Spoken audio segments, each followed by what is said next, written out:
Alright, I think we're working now.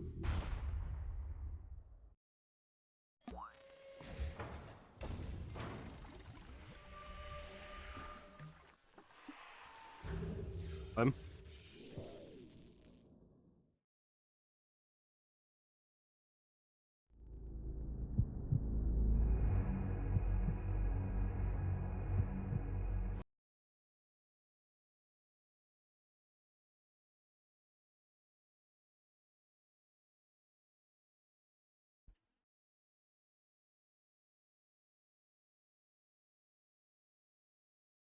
much better. Were you? Well, welcome back.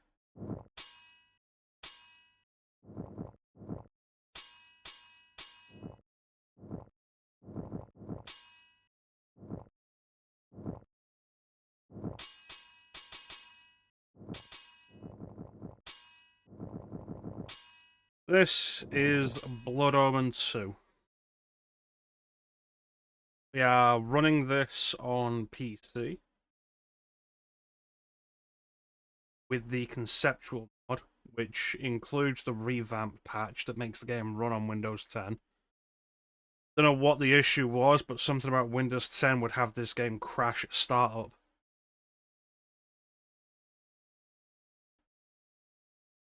Like, it worked fine on Windows 7, but Windows 10 just broke it. You are late for work, Clem. But it's okay, nobody else is here yet.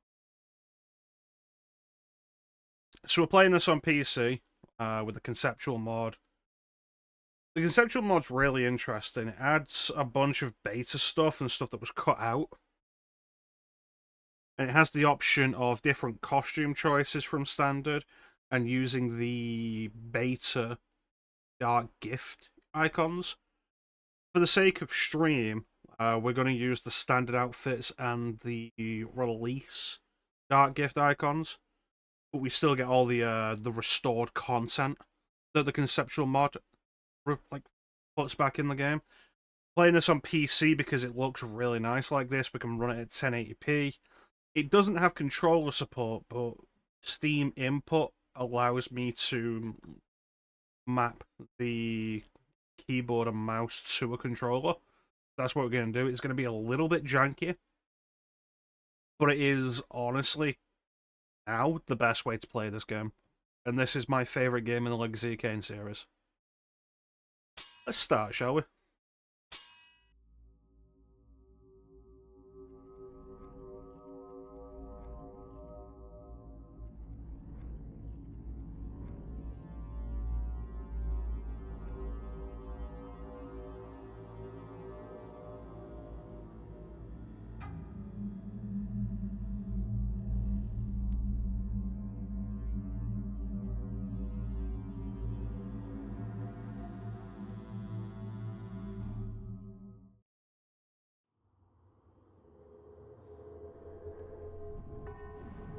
It's funny you say that because Ve Victus is a line that Simon Sampleman recorded for this game that was not used in the game. So, unless Kain says it at some point during a cutscene, Kain never actually shouts Ve Victus.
From the shards of tattered dreams I rose, unwilling, tossed upon tides of pain that flowed and ebbed and left me searingly awake, and more revoltingly, alive. It was then I saw her for the first time. Good evening. We did not expect you to awaken so soon. Already you surprise us. My mind was in fragments like shattered glass. Where am I? I don't remember. Yes. It was said your memory would be affected by your long slumber. That will pass in time. I am Uma, and I am here to help you. Know that your name is Kain, and you were once a power in the land. I know my name, but my past, I remember fragments only. That you awoke at all is a miracle. When we found you, there was but the barest thread of life left in you. We nurtured it, fed it, and now you rise and walk again. And what is this place? You are in the city of Meridian, capital of the land of Nosgoth, the land you once sought to conquer and rule. Tell me, since you remember your name, do you also remember your nature? Of course. Then let me show you the future. You have been asleep for 200 years. In that time, this is what has become of Nosgoth.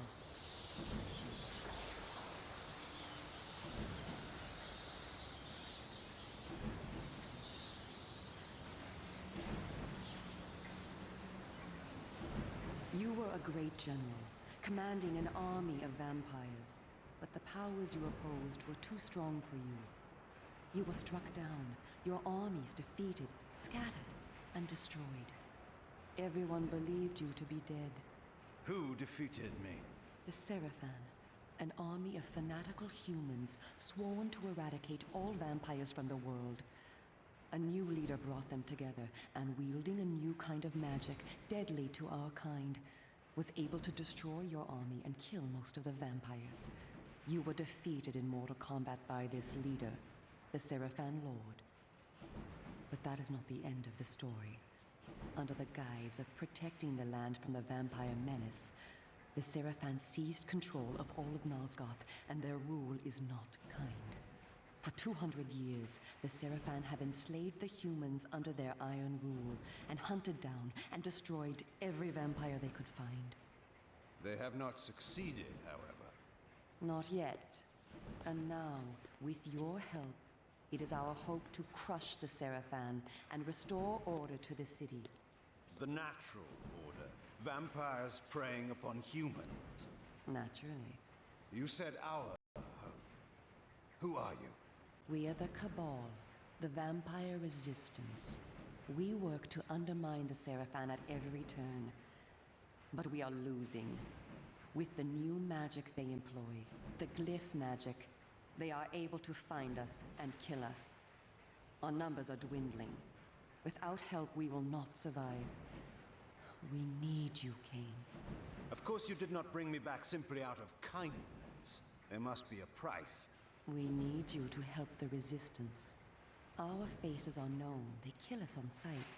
But you are ancient history, long since dead and buried. You can go where we cannot. That gives us a small advantage.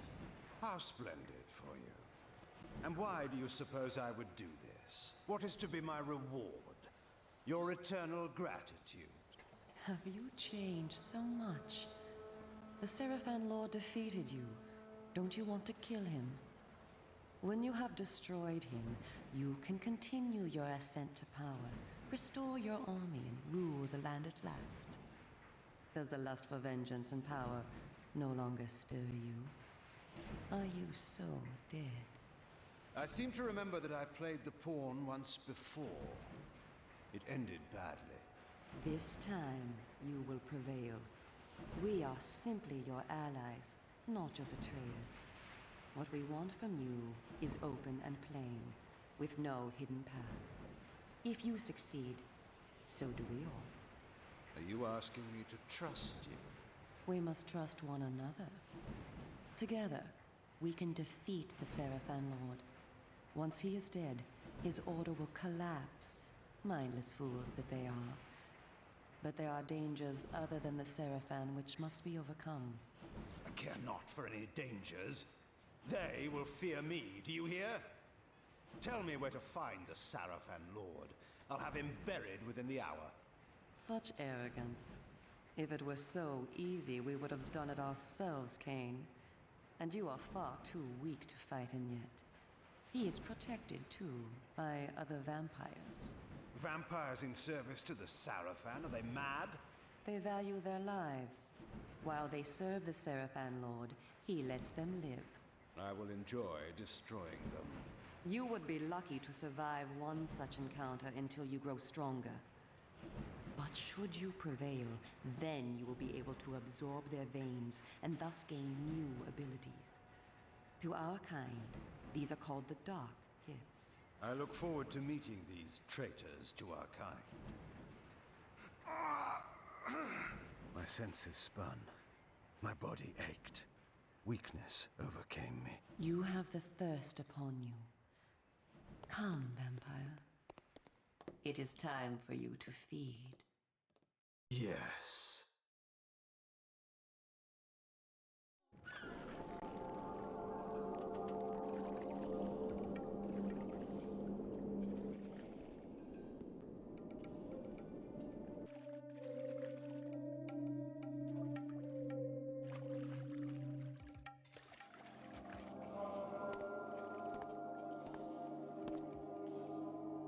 Kain, do not be afraid. What magic is this? I am using the Whisper, Kain, a natural ability of vampires. In this way, we can keep in contact even over great distances. Yes, I remember now. She had been in my thoughts. I almost believed I had called her myself. Never fear. I cannot read your thoughts, but only speak into your mind and hear you in return. Now, proceed down this street. I shall be waiting. Alright, so now we play. So I'm not sure what you're talking about. So unlike the console versions, the PC version has full mouse look. The camera on the console versions worked like Resident Evil 4 did, where you'd press a direction and the camera would just point a little bit in that direction. But this is full mouse look.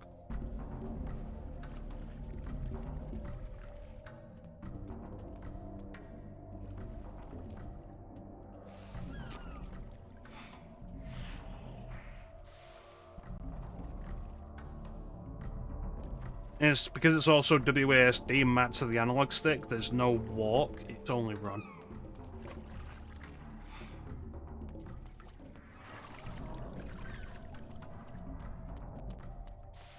Here to protect us, that's why. Why so many? Well, we need a great deal of protection. The Seraphim have sworn to protect the people and destroy the vampire menace. Have you ever seen a vampire? Exactly. They've kept their promise. I'll tell you what else they've kept. Our tax money, that's what. Hush that talk. Someone may hear you.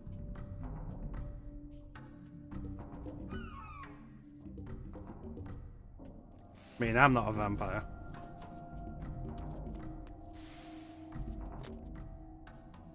Welcome to the slums, Kain.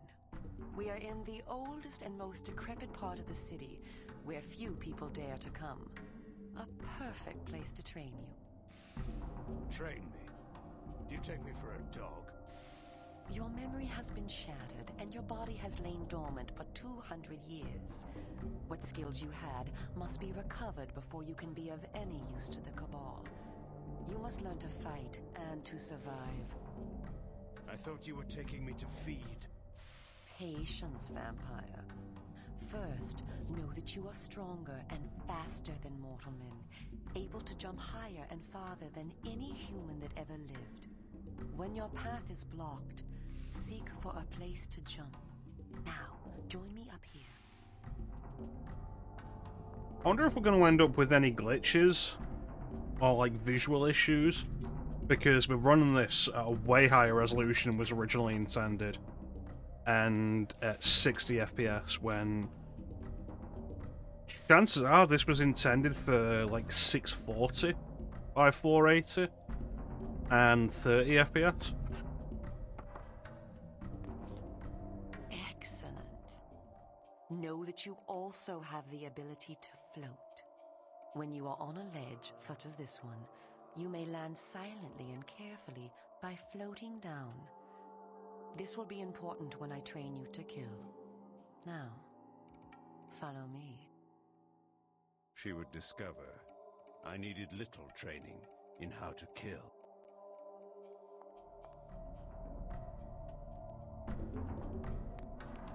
How are you doing, Clem?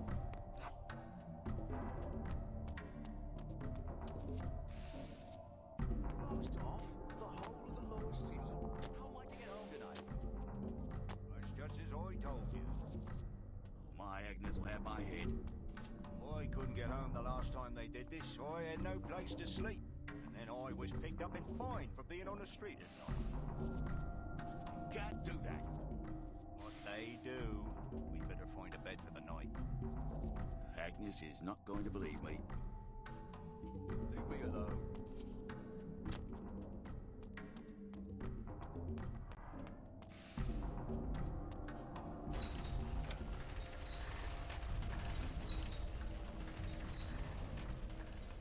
I'm doing okay.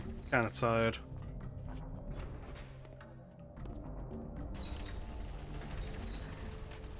It's cooled down quite a bit over here, though the humidity has been pretty high.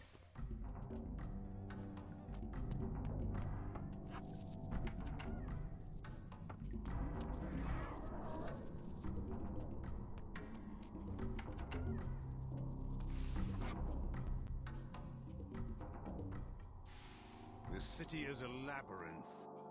All the better for a hunting ground. Tell me, Kain, are you hungry? Yes. I have a prisoner waiting for you down below. A thug from a local gang of criminals. He sought to murder yet another helpless victim, but he met me instead. Spare me the moral anecdote and direct me to his throat. Drink then. I will be waiting below.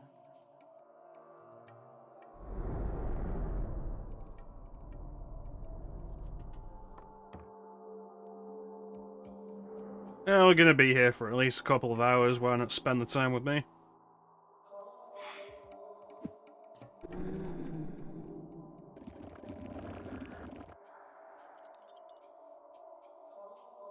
I see you are restored. I am. Blood is your life. Without it, you will die. If you are wounded, seek out blood to restore your vitality. You must know, too, that by drinking the blood of others, you will gradually become stronger and harder to kill. We call this a vampire's lore. The more creatures you drink from, the more lore you will gain, and the greater your health will become. Leave no enemy alive, Kain. You will need their blood and their lore to survive. Now, let us continue.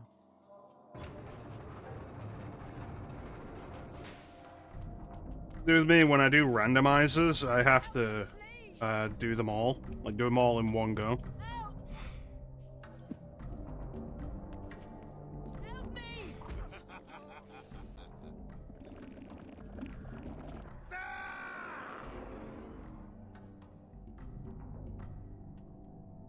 There we go. So the more people we drink, it not only fills our blood, which is our health, but the bar next to it, which has now gotten a little bigger. When that bar next to it fills, we gain more health. So it's worth, essentially, drinking every enemy, even if you're full. While we are superior to humans in many ways, we also have certain weaknesses that they do not possess. Though it is life-giving to humans, water is deadly to vampires. Its touch burns our skin. Immersion in water can kill us. Avoid it at all costs. Also know that scattered throughout Meridian are relics of our ancestors. Useless to humans, only vampires can access these coffers and use the power within. Seek these out on your journey.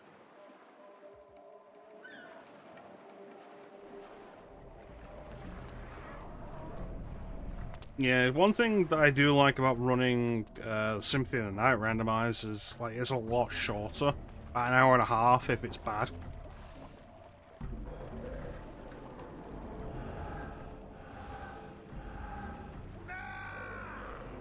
Oh, and the bar gets longer.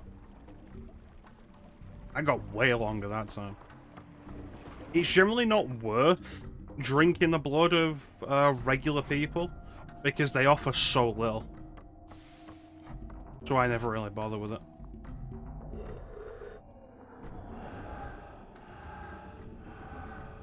I feel like the logic of Symphony of the Night randomized is easier to grasp. It's a complexity layer. This requires this, requires this, requires this. And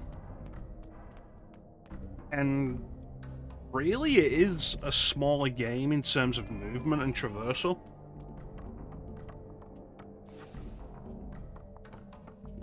So it's easier to do Symphony of the Night faster than Link to the Past. I spoke before of our mortal enemies, the Seraphan. It is their sworn crusade to destroy all vampires, and for this they have developed special defenses. You see here a ward gate. What precisely does it do? Should you so much as touch it, you will be burned as by fire. The Seraphan have raised these wards throughout Meridian. We can go no farther this way. Follow me into the sewer.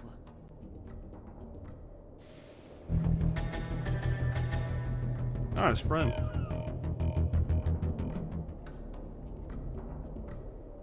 How you doing, Flame? But yeah, I feel like Symphony of the Night just goes faster.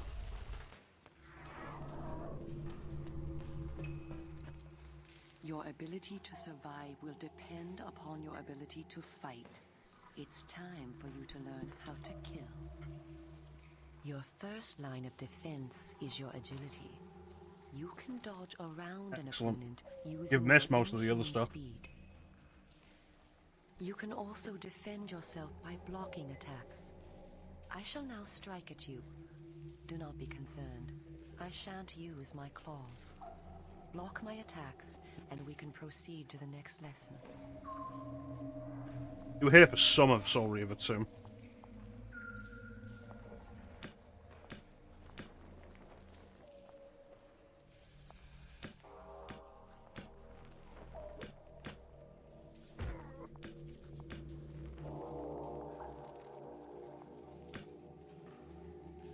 We are all armed with a natural weapon, our claws.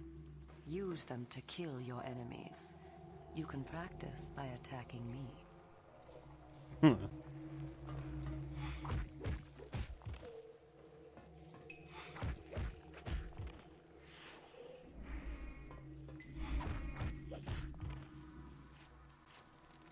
If you see an enemy become tired, use this opportunity to grab him.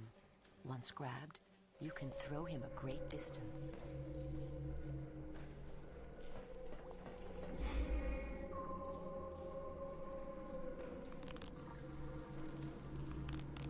Hey, Victus!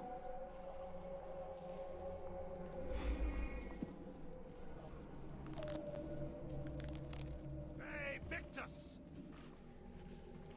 Excellent. Your lesson is over for the moment. Continue through the sewer, and I shall meet you again shortly. It's a bunch of things. It adds in various beta elements that were cut, one of which being Kain saying they victors. That's because of the mod claim, doesn't say it in the vanilla game. Cut dialogue from NPCs, cut enemy models. There's a whole set of costumes that the mod adds, but for the sake of stream, we're playing with the regular costumes and the regular dark gift icons.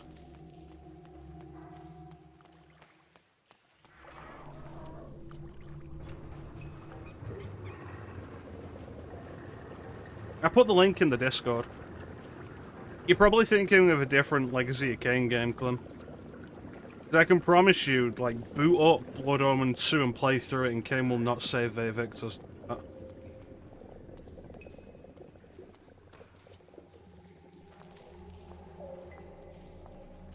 Here you are at last. Through this door lies your first true test. A gang of criminals are encamped ahead, and one of their number stands guard, unaware that his fate approaches. You must kill him, Kain. You have the skill to block and dodge his attacks. Bring him down using your claws. Once you have felled him, drink his blood to restore yourself from any wounds you may receive. I will be watching. See, the way Flame's thinking it is the voice line from the original Blood Omen. Kain does say it again in Defiance, but the sound clip seems to be specifically the sound clip from Blood Omen 1.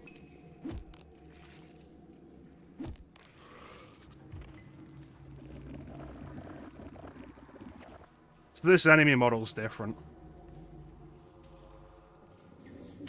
Well, the Blood Omen 1 outfit is unlockable in the vanilla game. You put a cheat code in, and you play the entire game with the Soul Reaver and the iron armor from Blood Omen 1.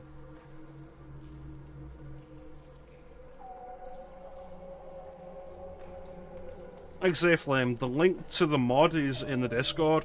Check it out, it gives you a full list of all the stuff it does, and it's kind of neat.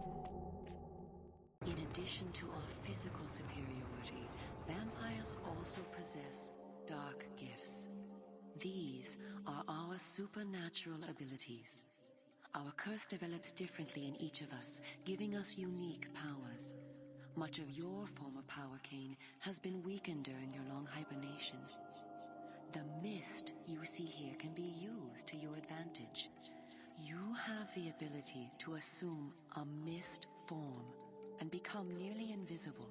You can move silently to bring down your prey from behind. At times when you are outnumbered, look for mist from which to kill your enemies silently. If you are pursued, you can hide in mist to escape.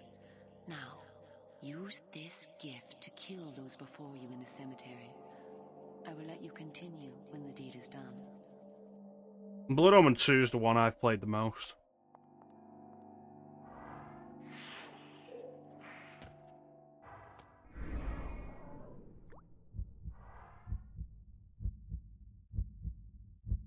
So we get 2 attacks like this. That means we attack and we'll instantly kill the guy with a stealth kill. There are 2 kinds. Regular, and if you hold forward and do. That was regular.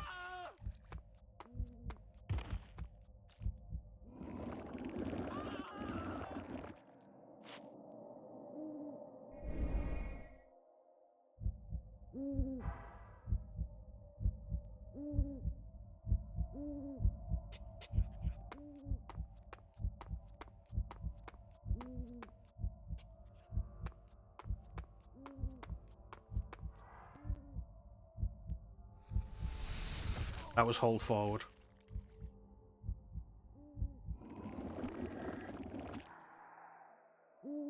There's actually different attacks for different weapons. And the game has a pretty neat selection of different weapons. It should be showing this weapon underneath the rage bar at the top left, but it's not for some reason. Possibly a PC thing.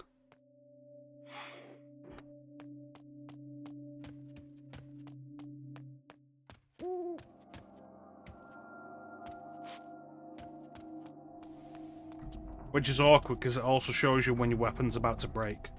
All the weapons break eventually.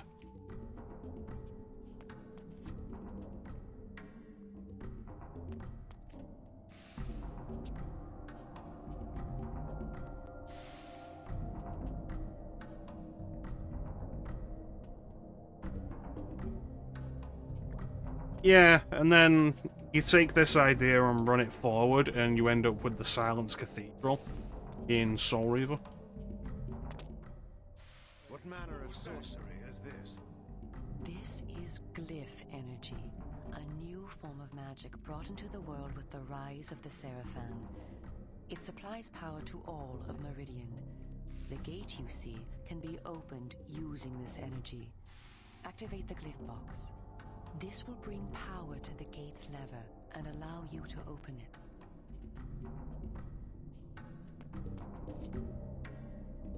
But its own soul is currently dead. So in this game, it doesn't break.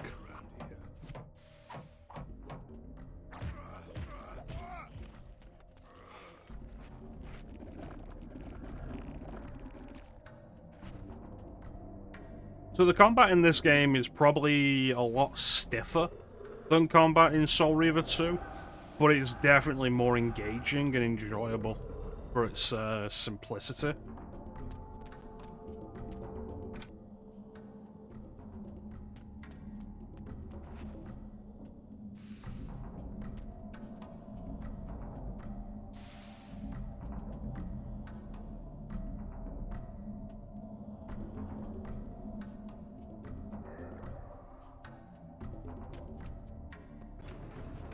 Well done. The glyphs are operated by the Glyph Rites, a secret society existing within Meridian. You may see them working on glyphs from time to time. They rarely talk with the townsfolk, and very little is known about their origins. Ahead is the market where the common dregs of Meridian engage in their filthy commerce. Beyond the market is the bridge that leads to the lower city. Make your way east to the bridge. I shall meet you there. And where are you going? I shall scout ahead to ensure that you don't meet any Seraphan patrols. You aren't ready for them yet. How trusting of you to leave me to my own devices. Consider it an act of goodwill.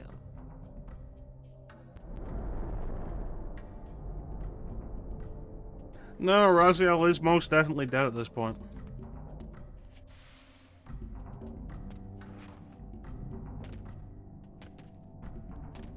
Also, a line that Uma just said that Klim will appreciate.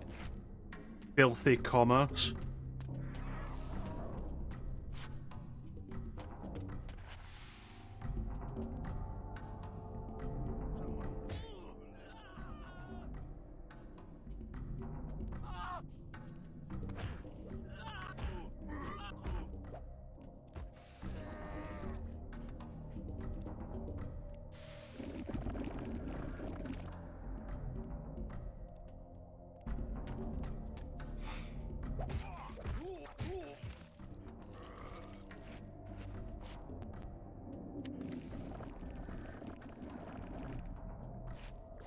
Yeah, it's really neat idea. If you're gonna play Blood Omen 2, it's absolutely worth picking up. I think it does come with the revamped patch as well. It was how I found out about it. Following Gemini's stuff. And discovering he was involved with this as well. Because commerce is filthy, Klim. You see that? Have you seen what it can do?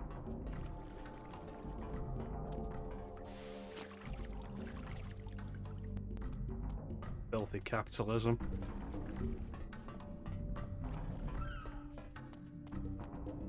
%90% pauldron.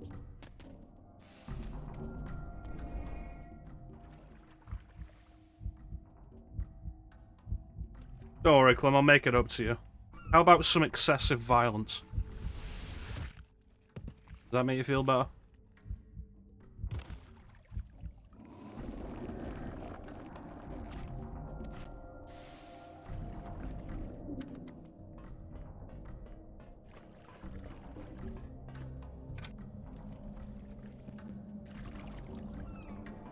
Yeah, this is the Legacy of Kain game I've played through the most.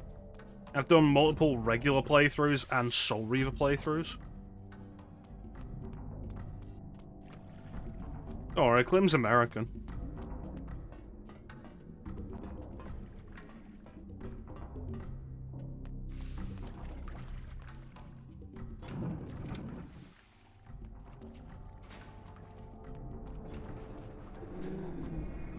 even excessive violence, Clem.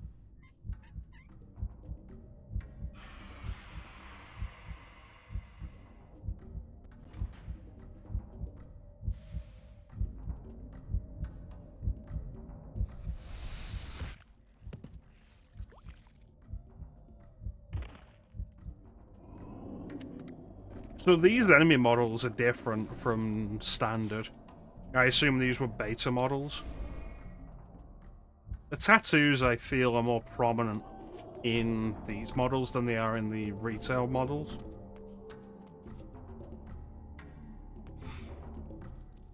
What do we have here?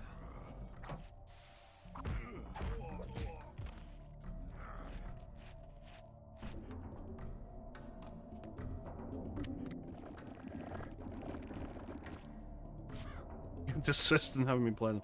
Too late, Flame. It turns out Shadow Chernobyl Remastered is in my library and I've downloaded it to my Steam Deck. I haven't played it yet though because I've been playing Mad Max. But it's Steam Deck verified, so I assume it has controller support.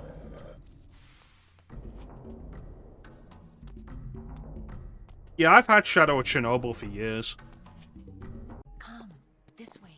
Follow me. Where are we going? I am taking you to Sanctuary, the heart of the Cabal. It is time that you meet our leader. It was time indeed to hear this so-called leader's plans and learn what he thought his plans might be for me. Kain, this way. Oh, like her original Deus Ex. Here, close the gate. Kain, you must find a way to reach the lower city. The smuggler's tunnel will take you there. Pestilent vampire, die! Go to the Grand Hotel in the slums. A contact will meet you there. He will tell you where to go. Stinking, verminous, blood-sucking fiend! Do you want your death now? Come, and you shall have it. Come back! I was alone at last, in a city changed beyond all recognition, in a land that was under a curse. Should I follow her, as she asked, or go my own way, find my own answers? But answers were promised me in Sanctuary. After that, I would know what to do.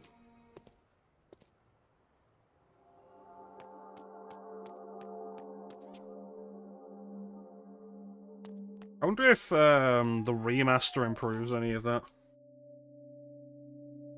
Like I say, I assume I was given the remaster for free because I own the original game. But it's odd, the remaster spells Chernobyl different. The original is Stalker Shadow of Chernobyl. The new one is Stalker Shadow of Chernobyl remastered.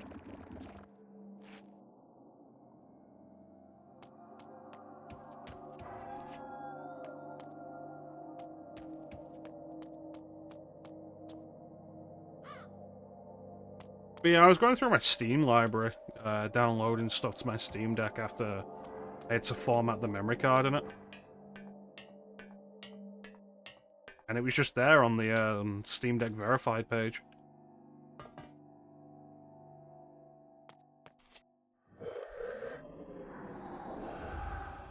Fair enough.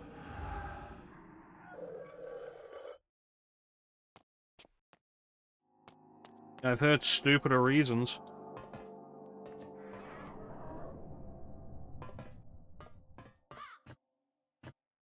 Heard stupider reasons for name changes. Wait a second.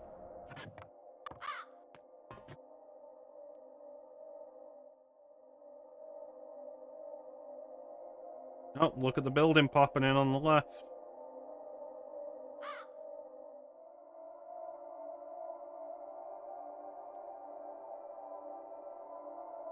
Yeah, that's because Americans can't pronounce video game consoles with more than one word in the title.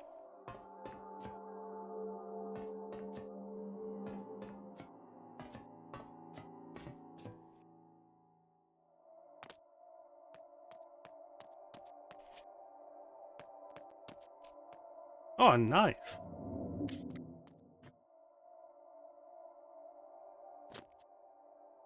No, it's honestly kind of odd that both the Mega Drive and the Super Nintendo had a specific different thing for the US.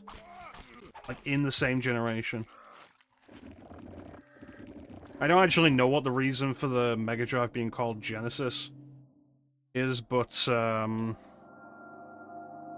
Nintendo difference was specifically to prevent region locking.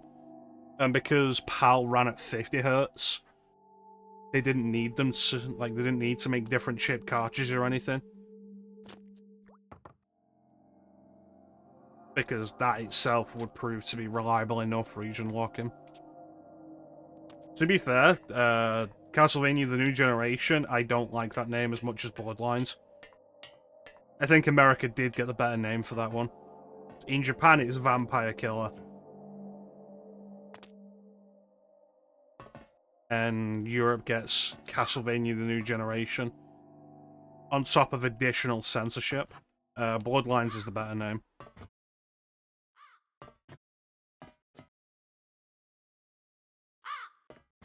What the fuck am I doing?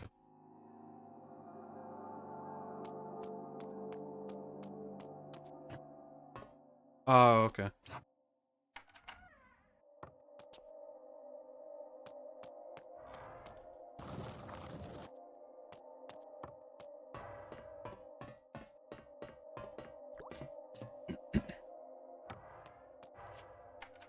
The New Generation also censors out all the blood.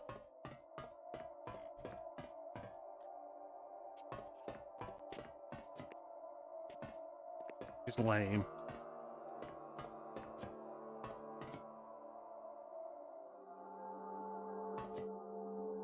What are you looking at? Project Zero is the Japanese name as well, so that's another weird thing of America getting a different name for whatever reason.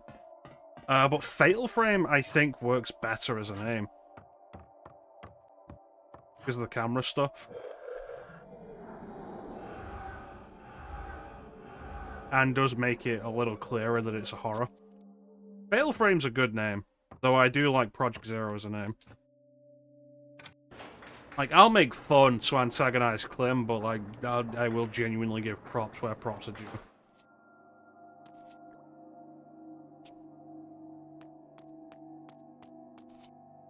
Hmm.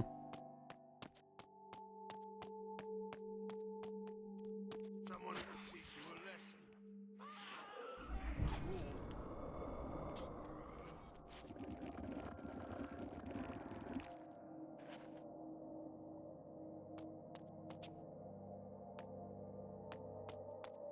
What about Klim?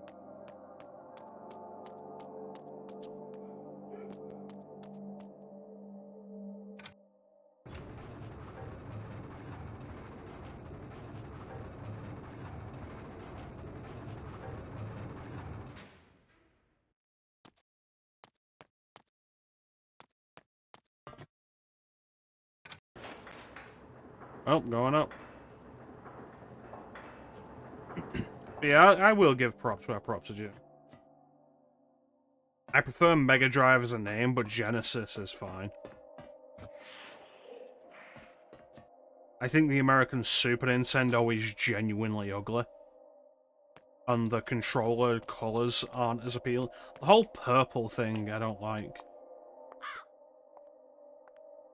I like the way the Super Famicom looks. And the Super Famicom design just looks nicer, the shape of it.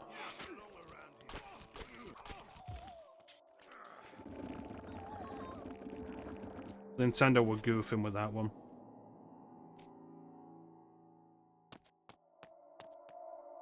Oh, it's a guy I can murder. It's fine, I'm a vampire. I'm allowed to murder people.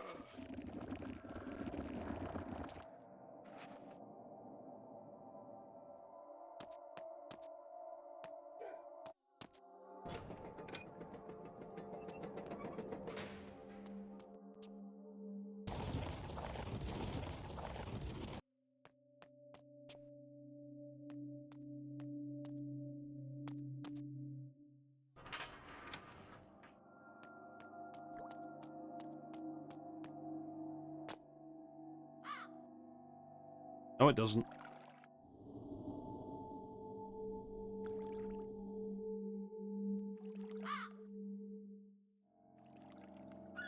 The 4 colors are specifically because that's the Super Nintendo logo.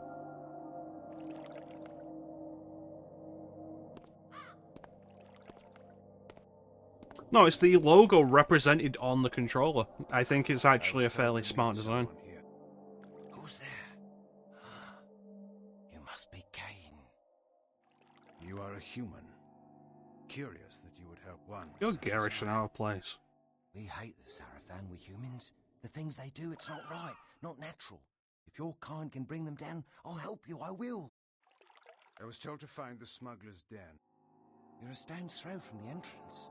Go through, it will lead you to the smuggler's den. Careful, though. There's rogues down there that'll attack you on sight. Oh, they cut out Kane's line.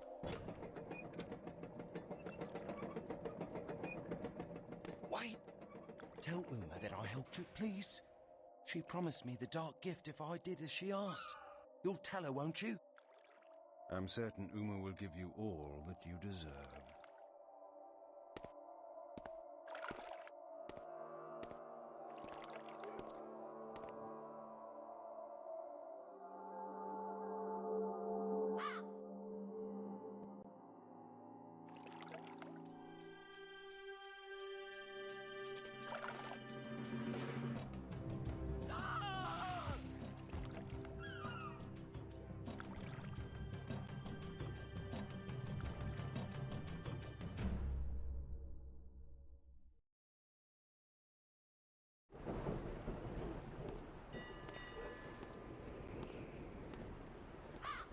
Greetings, Kain. You eluded the guards. They were only human. Welcome to one of the glories of our fair city, the Smuggler's Den. As squalid as you found the slums, you will find this place even more offensive. Rogues and thieves rule the streets, and of course the Sarafan too have their own dealings here. You may expect small help from the inhabitants, and more trouble. I do not require their hospitality. You spoke of a smuggler's tunnel I must find? Yes, it is hidden somewhere in this district. I know not where. I have sent word to a member of the Cabal to help you. You will find him at the tavern, deep within this district. How will I know this person? He will know you. Find the tavern quickly. We will speak again later. So the line they cut out is, after the guy says, there are cutthroats and rogues that will attack you on sight. And Kain responds with, die. And it's a really good line, and I like it, and how calmly and coolly Kain just says it. And they cut it out, and I'm disappointed. I think you're just clinging to nostalgia, Clint, as you are known to do.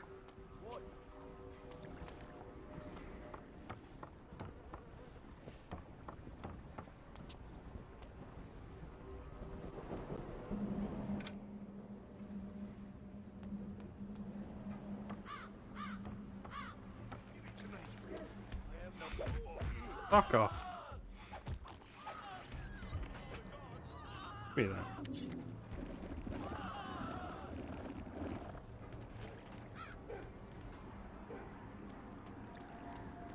With every passing day, I disagree.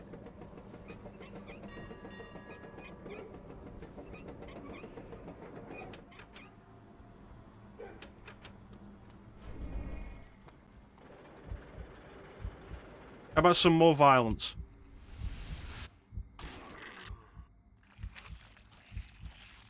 I always liked that one.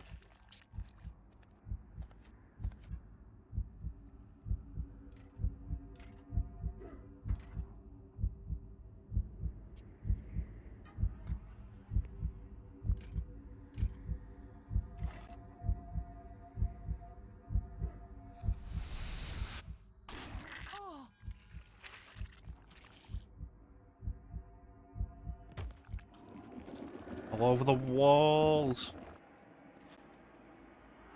No, I think the colours on the Super Nintendo controller work fine. Particularly because it is also a system that was primarily aimed at a younger audience. That's what games were at that time. And speaking as somebody who grew up on it, the colours were very helpful. And like I say, it reflects the logo in button form. I think that's a really cool idea.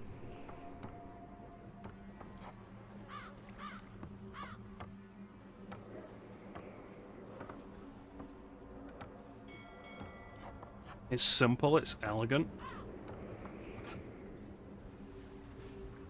I don't think Nintendo had a bad logo for their consoles until maybe the Wii. Which was just bland, it was like Wii, written in grey letters. Nah. The GameCube's probably the best one. It's a cube inside a cube, and the two cubes spell out GC. The gaps in the cube spell out GC. That's actually really smart. Hello.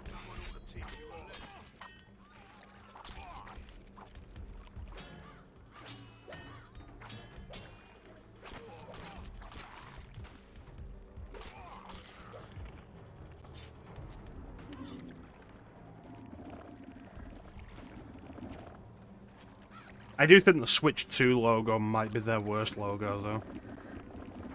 It's Chance. Play him. Get him.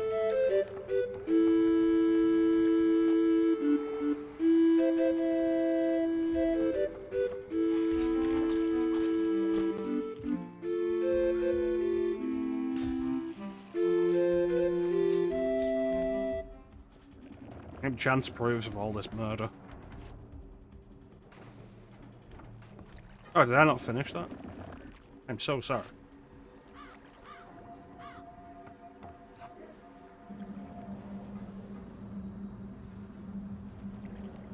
But yeah, the Switch 2 logo is so lame. Absolutely disgusting, Chan. You should have had me on while you were making Taikara.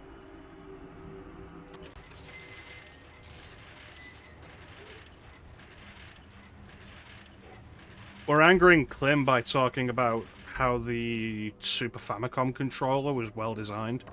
Like how the Super Famicom controller looks better than the American Super Nintendo controller. Klim disagrees, and we're angering him with this. Yeah, that Switch 2 logo is lazy as fuck. But hey, it's the Switch logo just with a 2 on it.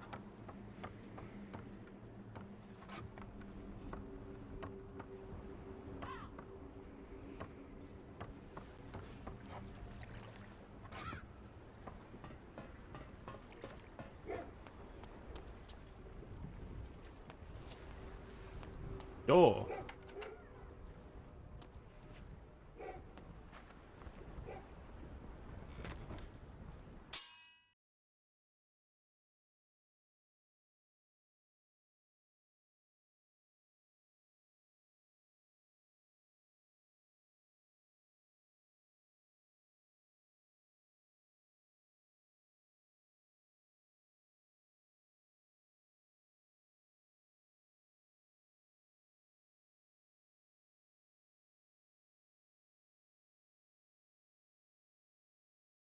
It's also a thing of the buttons are all convex.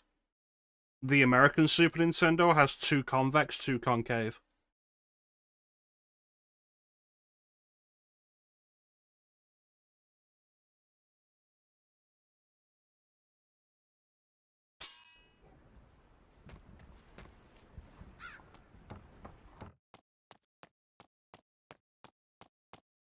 Die, fool!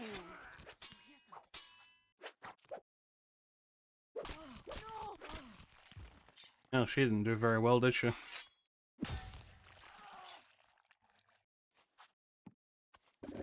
Yeah, I think it's a, you like the Super Famicom better than... Yeah, I think it's also just, a really neat design of how the buttons make up the logo as well. Because, like, the Super Famicom logo, you guys will most likely have only really seen it in the Special World, in Super Mario World. But, it's the colours. and the buttons on the Super Nintendo controller, Super Famicom controller, make up the Super Famicom logo.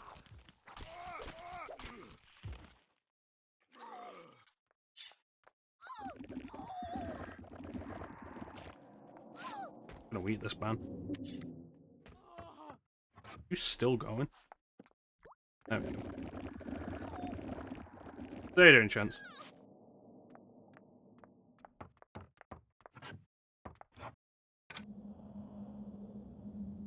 Yeah, I think the grey and purple is just like not as appealing. But I also think the American Super Nintendo design, the console itself, is also like really not nice.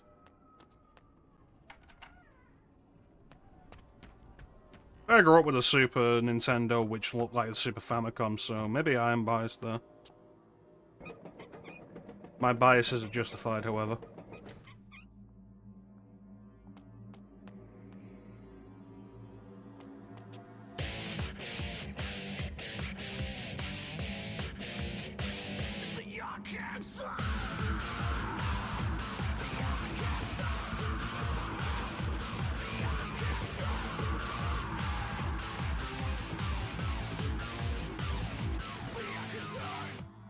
I can't actually see the ad timer. How long does it say we've got, Ninja? Welcome in. Rushing to get ready for work. Call in sick. Call in sick and watch me play video games. No, I can't see how long we've got. Under 10 seconds. Amazing.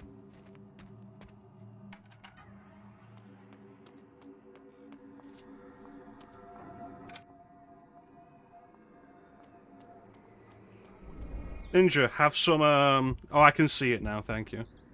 Ninja, have some excessive violence.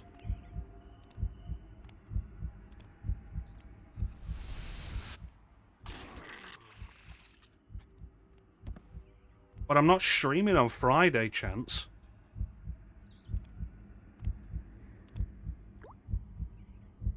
Well, what do we have here?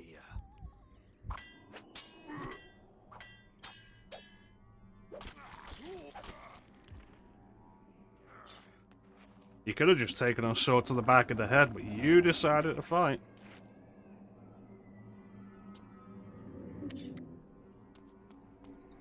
No, it is only a PS2 era game. Don't worry, Ninja. Next time we'll stab a dude through the mouth. From the back.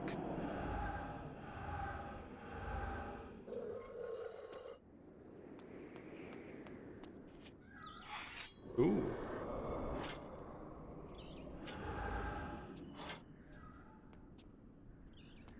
And my sword glows the color of a penis.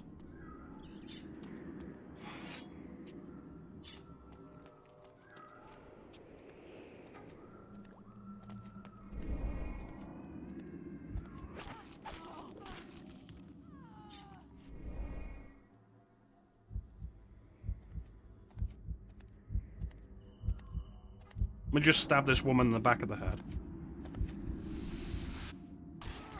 There we go.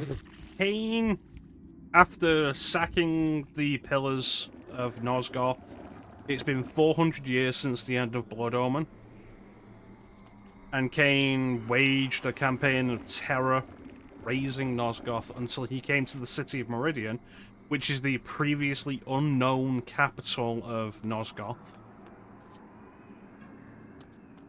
Where he met resistance from a revitalized Sarafan Order and was struck down by the Sarafan Lord. 200 years have passed and Kain reawakens to a world that he no longer knows, with revenge in his mind. And that's pretty much it so far.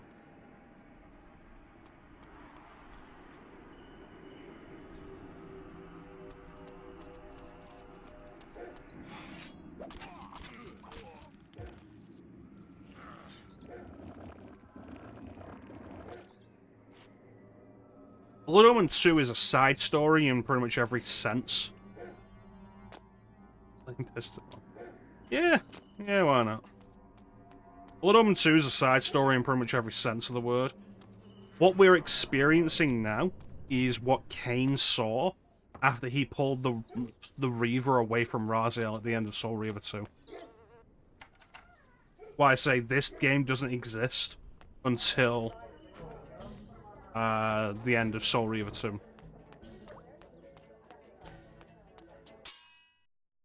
So before this cutscene happens, we're going to run this ad. Move fast, baby, don't be slow. Step aside, reload, time to go. I can't seem to control this rage that's inside me. Alright, so we're going to run this ad, and when we come back, we'll see what this guy has to say. Go anywhere.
And we're back. The only thing I know for real, there will be blood! Sir, a moment of your time. You know me? I was instructed to look for you, yes, sir. I am a friend of the Cabal, sir. One of many in the city. I am here to assist you. Then do so by all means. The smuggler's tunnel you seek is hidden in a cavern underground. The thieves enter by way of the church outside, but there is no entrance there for any but themselves. You, sir, must go beyond the church and find a lift. This will take you underground. Where precisely is this lift? In a collapsed section of the district beyond the church. The church, remember, sir, is forbidden to all but the thieves. The guards there will attack you should they but lay eyes on you. I will be most careful. Somebody help me, please! Guard, call the Seraphim!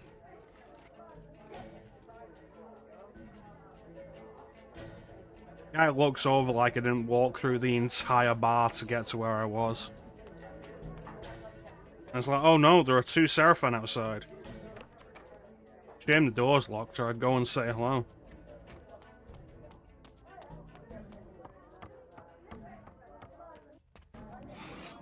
What do we have here?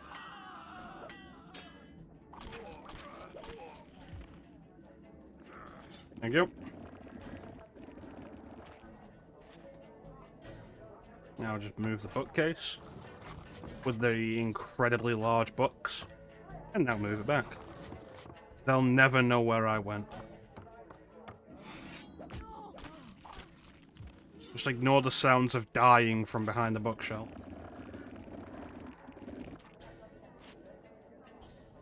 Probably fine.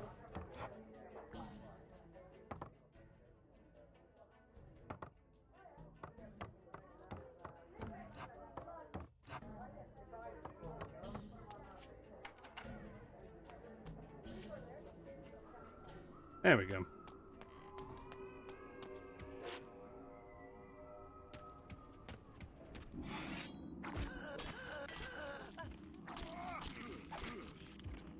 And that woman was so weak she died when I wasn't even aiming at her.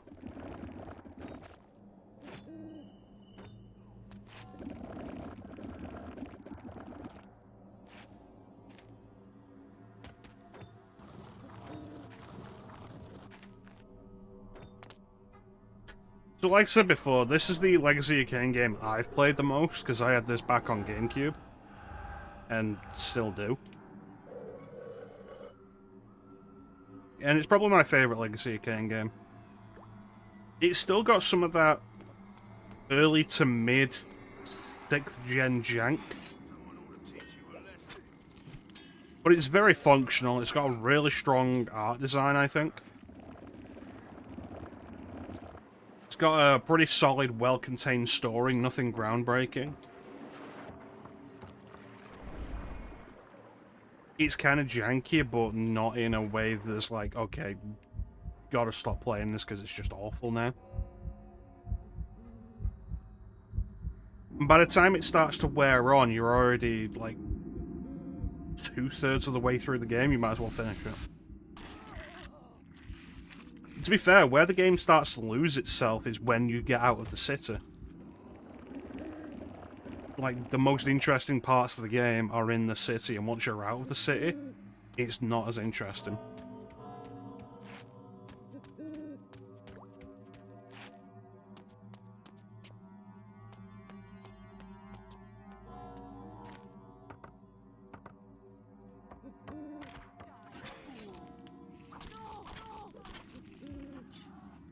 Kind of, but the city is, like, the majority of the game.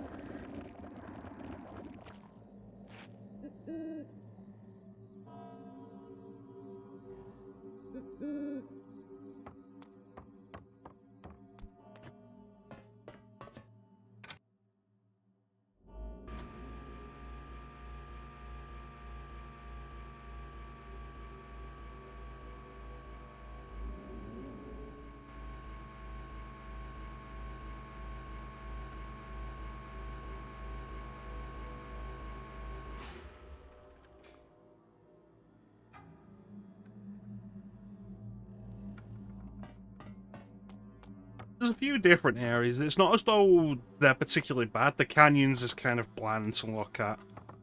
Because there's like a lot of grey and brown. Though, let's be fair, this game isn't overwhelming you with colour.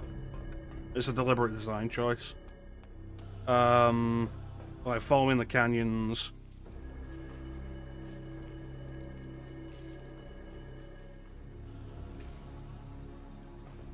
The Eternal Prison. He's kind of archaic. Not archaic. Esoteric. It's kind of crazily laid out, as is the point of it. Then we go back to the city, and then the final area is very otherworldly.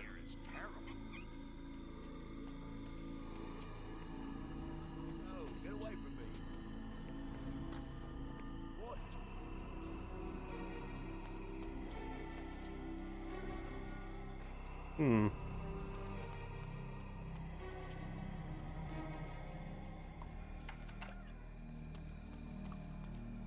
See, I'd say it's not that the rest of the game is bad, it's just that the city is the most interesting part of it. Hmm.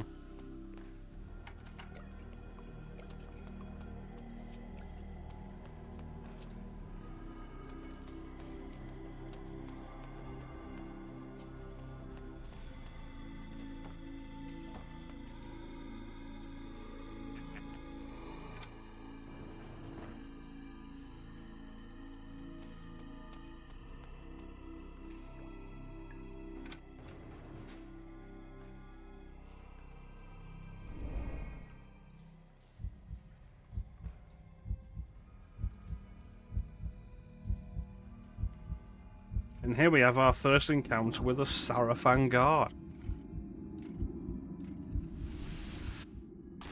He didn't last very long.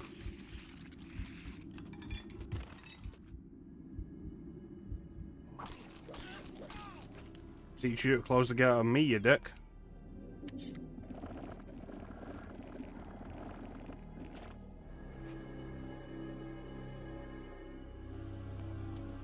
I'm so sorry that she said that to you, Ninja.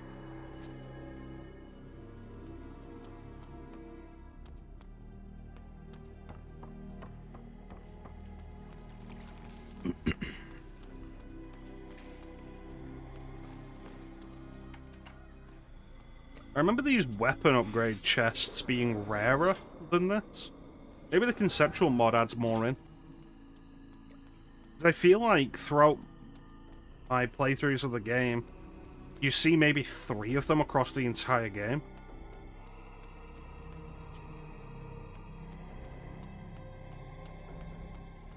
But maybe I'm just misremembering that there wasn't one there. We'll have to see.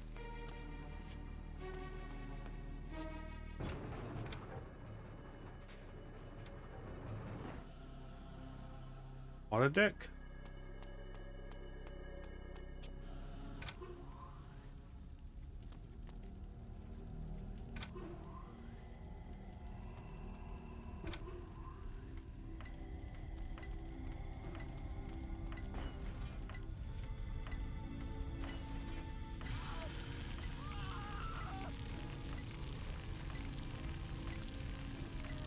Who decided that the switch should be right underneath the exhaust vent? You know, for the boiling steam, scalding steam, the deadly hot steam.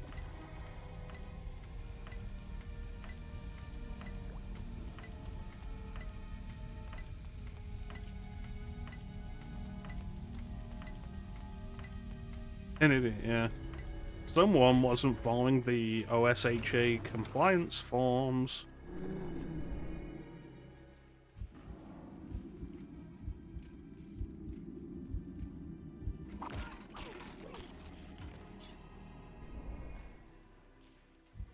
What happened?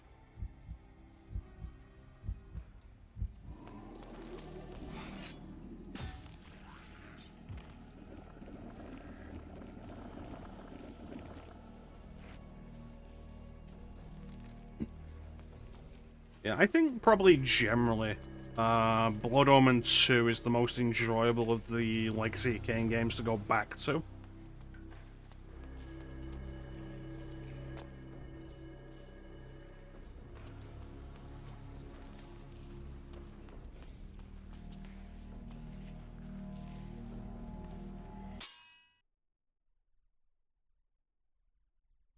It is for me, but like, let me present my like, it's not as janky as Blood Omen 1. I think Blood Omen 1 is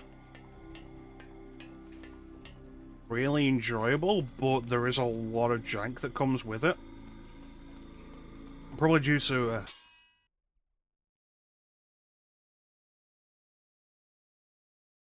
how many systems and ideas it has running at once. And with it being a game from like 95 like that. Soul Reaver is probably next closest. So with Soul Reaver and this, you've got to be really into the idea of just doing a thing. Being put forward and left to do a thing after being given a task. So this is more directed than Soul Reaver is. Soul Reaver is a lot more open in its intended design than this is. This is very linear. So it's not that Soul Reaver 1 isn't linear itself. Just that you're given a world and you can go around it.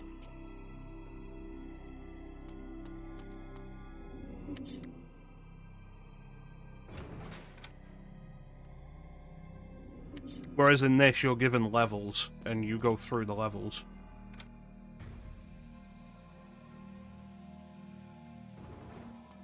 God damn it. Soul Reaver 2, as we remember, was very linear. It's not level-based, but it will be. You're at point A to point B. And then you're waylaid with mandatory combat encounters that you can't avoid.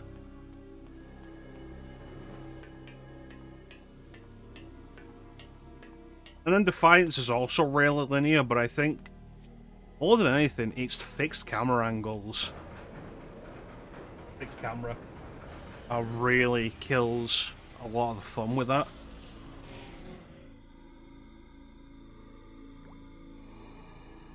Partly because of the effect they have on traversal. And then on top of that, the repetitive nature of the game. Which we'll see when we get to Defiance after this.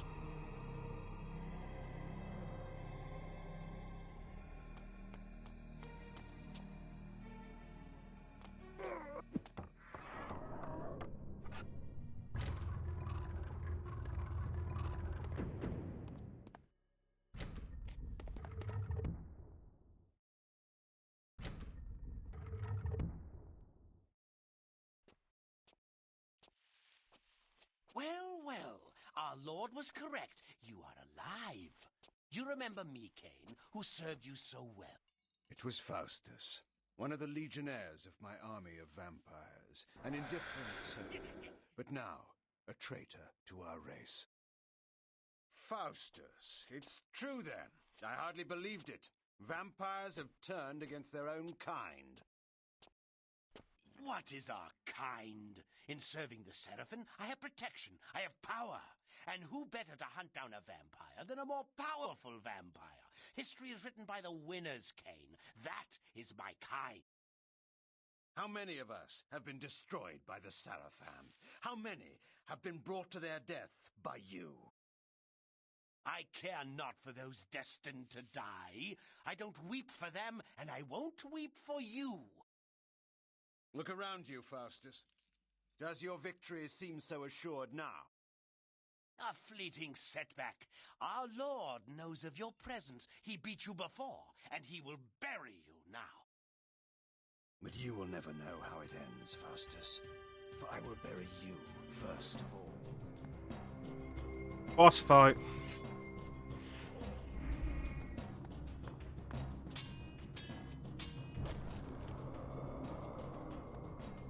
Stupid son of a bitch.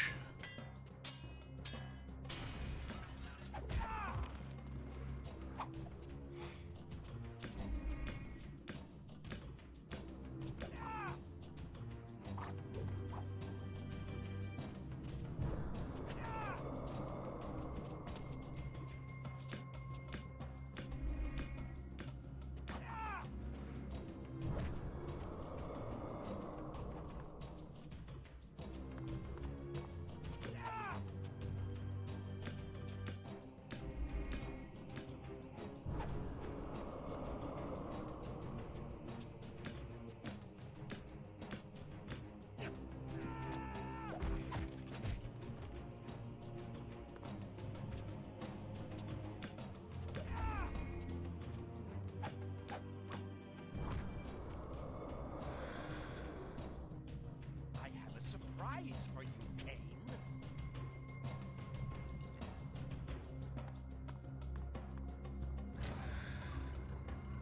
Yeah, let's go see what it is.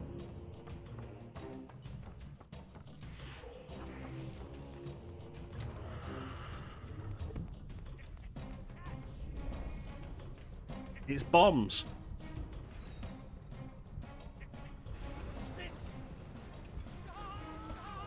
So in this phase, Faustus will jump atop one of the furnaces, and you have to pull the switch to turn the furnace exhaust on. The trouble is, if he sees you approach, he'll jump to another furnace. So you use the mist to get close to it and pull the switch.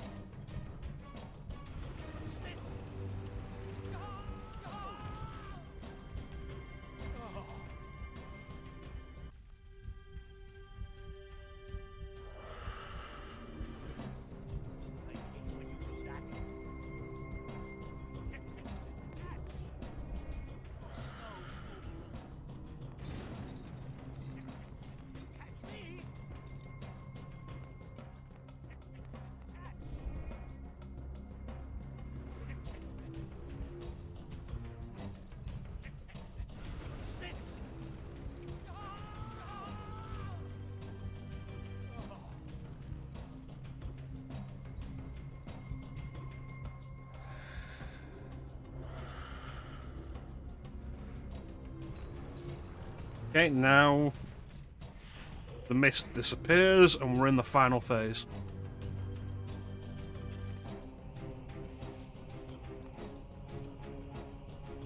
This is so much easier with actual camera control.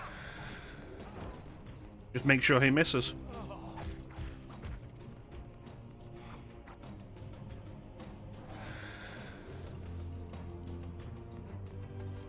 So I've always done this on GameCube, where like the console versions don't actually have proper camera control.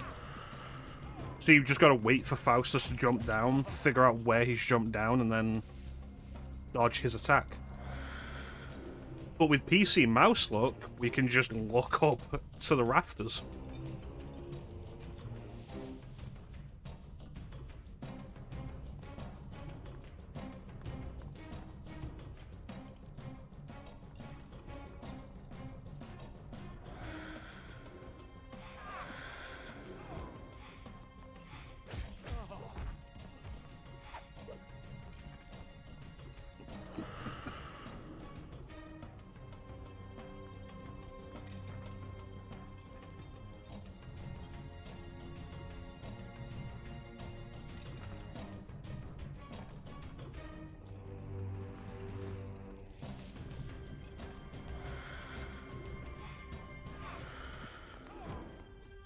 This, you stupid bitch.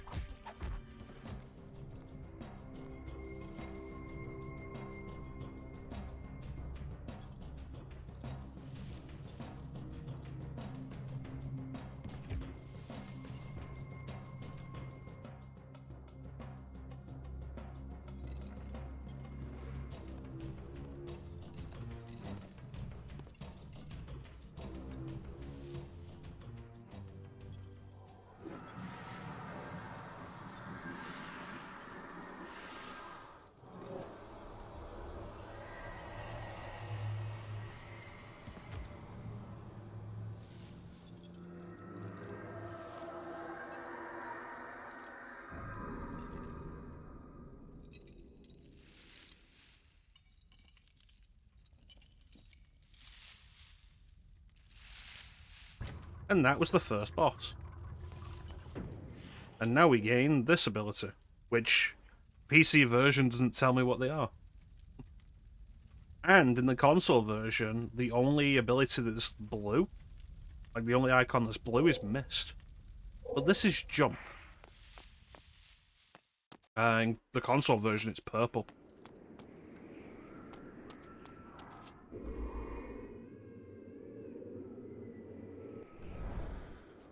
Maybe this is a conceptual mod thing. This is going to be like our primary traversal ability for the rest of the game.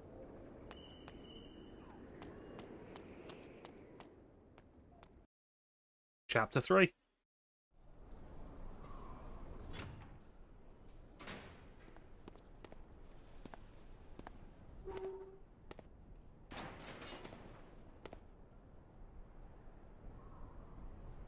Well done, Kain.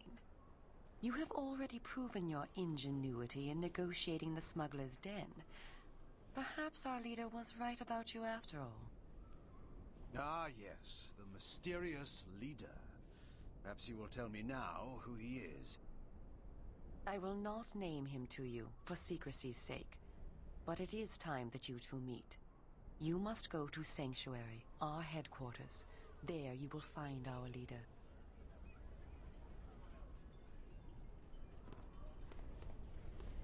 Go here, go there. What do you take me for? Your errand boy? You are not a general now, Kain. You are not in a position to demand. Go to Sanctuary and await me there.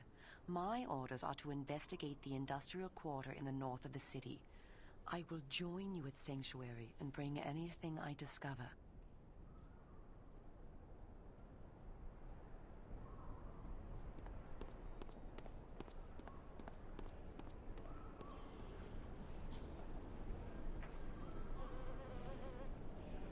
I need answers, girl. I want the Sarafan Lord. So do we all, Kain. But the time must be ripe, and you must be ready. Do not make the mistake of underestimating me. I don't. You are our last hope. I will not let you be wasted by premature action. Where then is this sanctuary? Nearby is the Red Raven pub. Speak with the tapster. She will tell you what to do. Why did I obey her?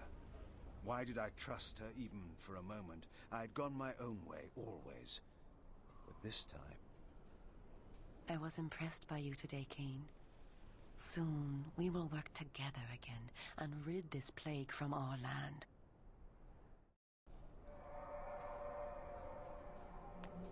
So you can use jump to attack enemies. If the enemy sees you jump at them, they will dodge out of the way, though.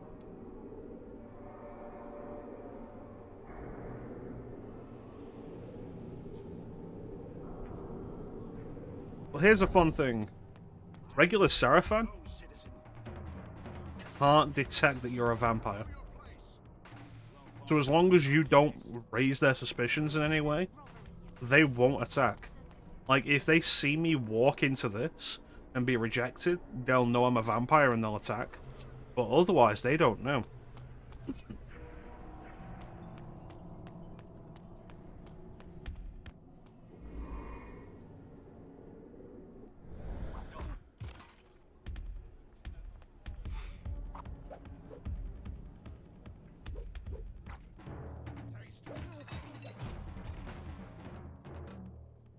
Kick. Kick.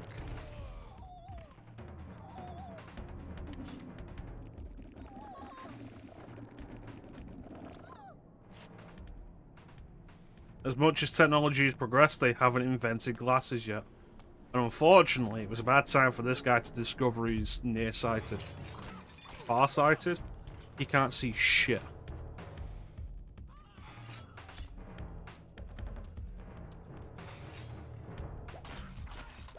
There we go, I've now lured the other guard. Shit.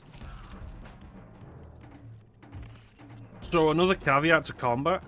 Yellow attacks are heavy attacks. They can be blocked, but they will knock you back. Red attacks cannot be blocked. So you need to dodge them.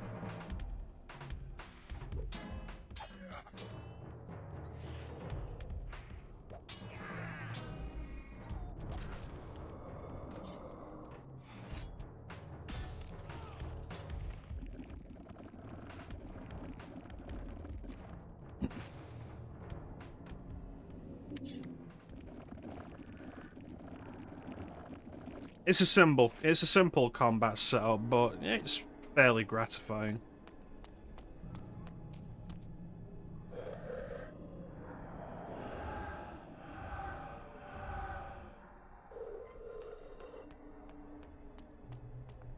Fresh fish, all you can want. Fresh from the river, trout from the sea, squid from the ocean. Alright, let's go. Hey, up the...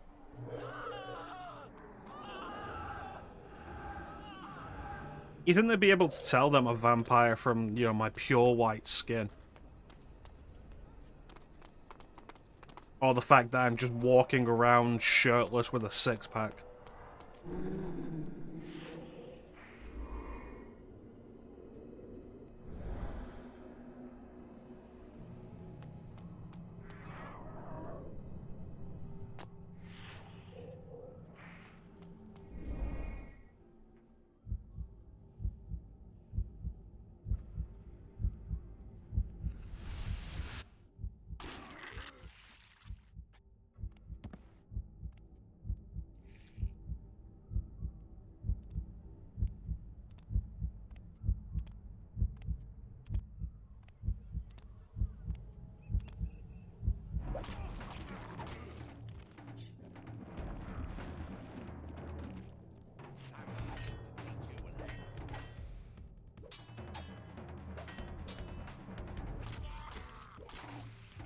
The only people who have six-packs in a world like this are the monsters.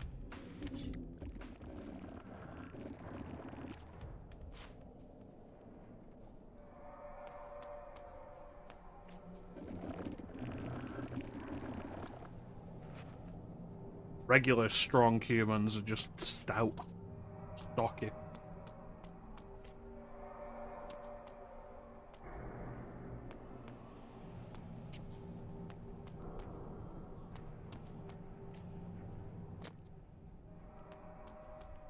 Hmm.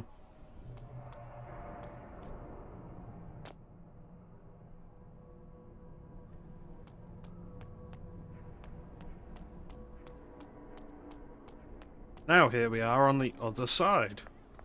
So I didn't need to lure that Sarafan guard to me. I know you're in there. That's right, tell him, Annie. You've no right to be whoring away our money. That's the truth. I'll kill you if you don't come out this minute. Curse you. Curse them all. Okay. Restricted area. This passage is for night shift workers only. I am the night shift. Then tell me, who do you work for? I work for no man. Move along and stop wasting my time. We'll meet again. Soon.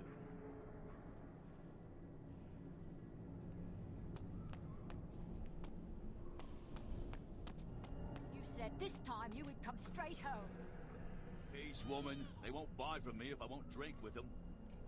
What's the use if you drink up the money you make selling to them?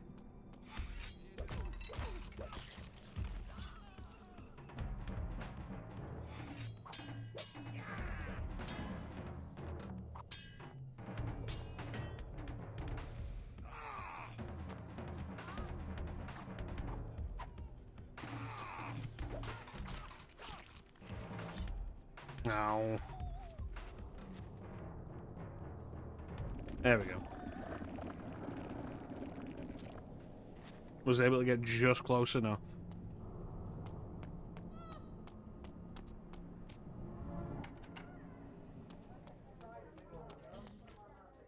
What can I get you? Information. I was sent here by Uma. You have a message for me. I only know what they told me. And just who are they? I don't know, I promise. It was dark. I couldn't tell where the voice was coming from. It was as if the night itself spoke to me. It told me to give you the message. Seek the vendor near the warehouse, for he has news for you. Is that all of it? No. If you tell that fool Duncan you work for Duckett's Traders, he'll let you through the gate to the workers' area. It's kind of crazy that a random NPC in a game like this has individual fingers.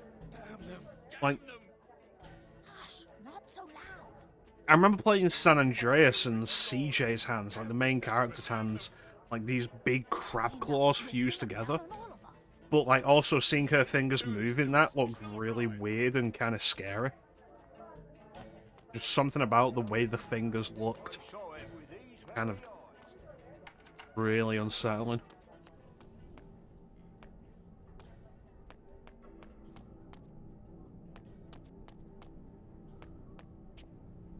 I told you before.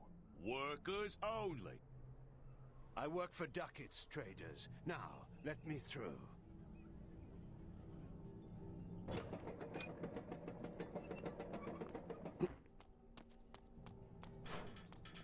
Someone ought to teach you a lesson. Belong around here.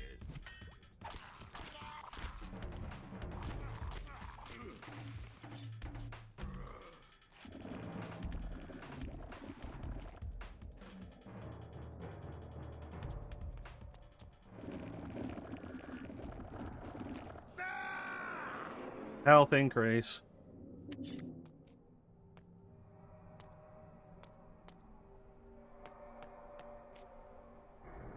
It's kind of odd that that passageway exists just to allow people past this gate, when this gate is supposed to be ineffective against anything that isn't a vampire. Which suggests that the dock workers that they're letting through this gate are all vampires.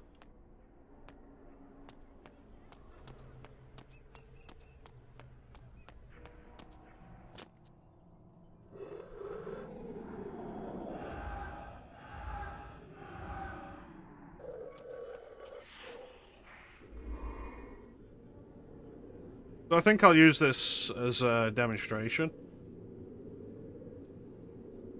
So this guy will see us approach. And so he dodges.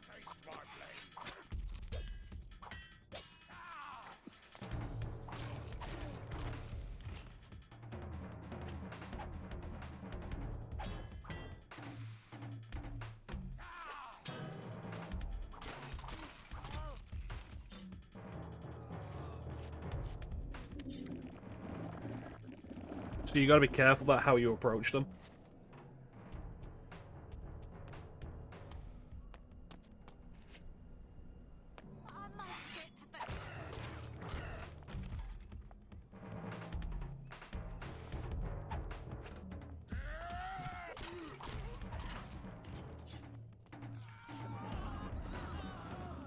Do you mind I'm eating?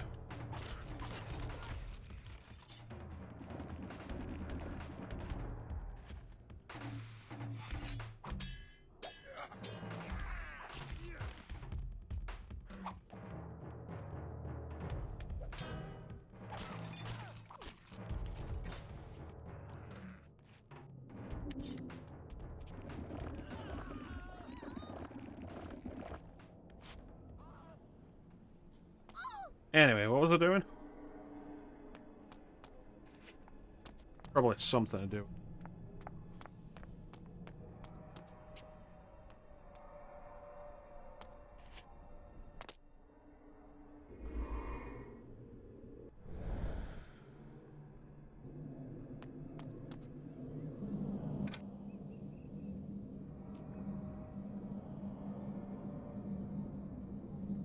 Ninja, I'm not American. I don't have a social security number. Your plan has failed. I can tell you Clinton's social security.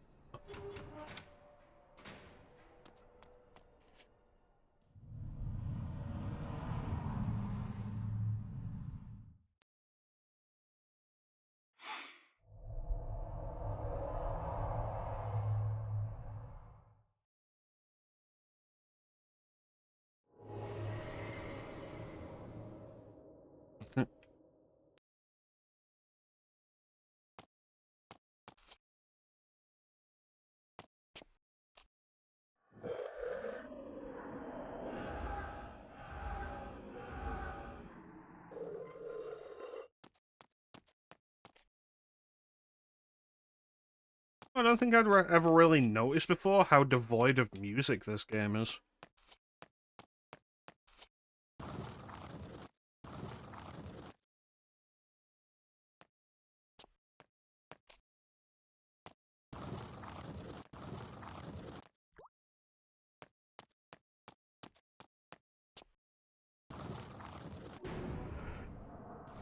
Well, now we're stuck in here.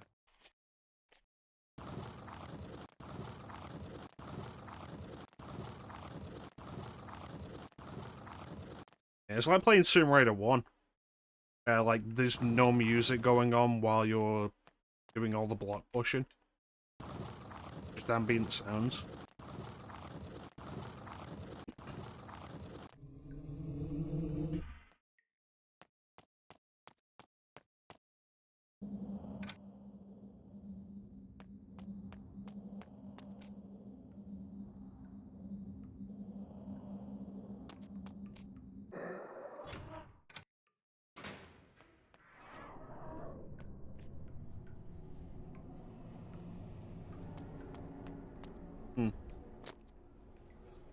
Right. You need the password to enter.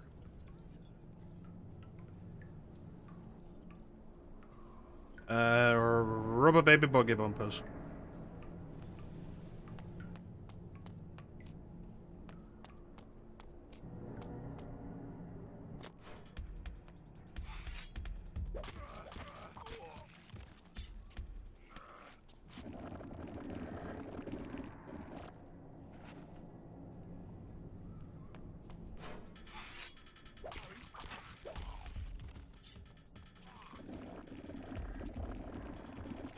Right, he had to go into timeout.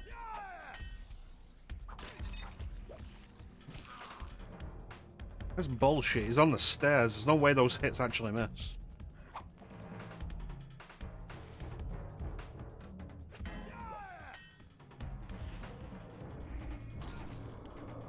Dick.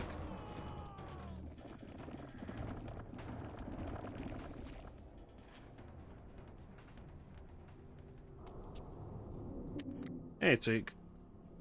How is San Diego Comic-Con going? Thank you for the resub.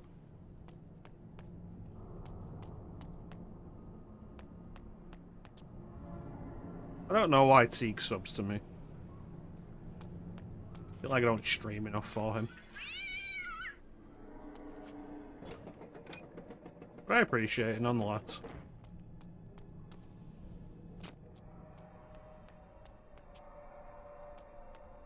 None shall pass.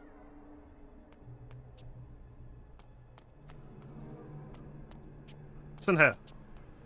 I am Arthur, King of the Britons. I demand you let me pass. None shall pass. Oh, you're back home now? Awesome.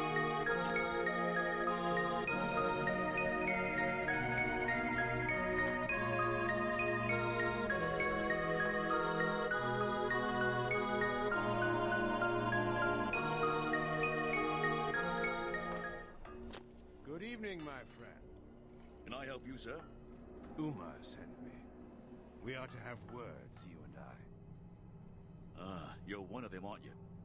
Whatever do you mean? Never mind. You're looking for sanctuary, then? Correct. It's hidden under the Blue Lady shop in the eastern part of the district. The guards have blocked most of the streets tonight, so it won't be easy getting there. The rooftops, back alleys, and even the sewers are friends to those that wish to avoid attention. However, those that inhabit them may not be friends to you. The first thing you'll have to do is to get past the gate man down that alley. Give him the password Evernight. He'll let you through. My thanks. Well, you think I'm pretty ninja, but the question is, does Teak think I'm pretty? Unsubscribe him.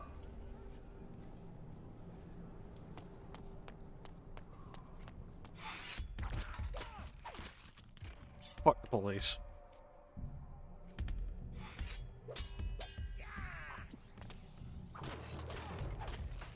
And yet you don't, ninja.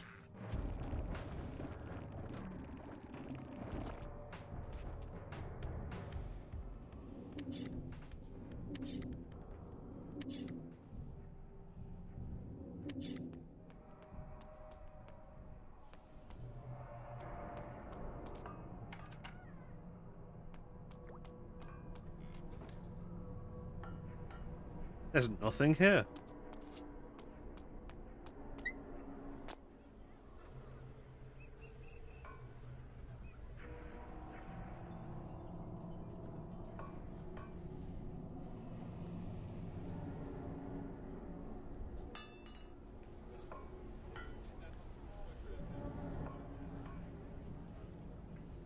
Ninja, have you been enjoying the things I've been sending you on Instagram? The humorous things. Joseph got to. In here, he signed on as a guard. With his rheumatism, can he lift a sword? They didn't try him. He signed on to guard a trade caravan. Gave him a week's wages in advance, they did. Against the bandit attacks? He won't see home again. But his Marjorie will get passage to her sisters. It was all he could do for her, now that he lost his shop. Brave man. Excellent. That was the whole reason I was like, just... You have Instagram. For the funny things that I can send you. Password? Evernight. Hold on. I send Clem funny things, I send Chance funny things.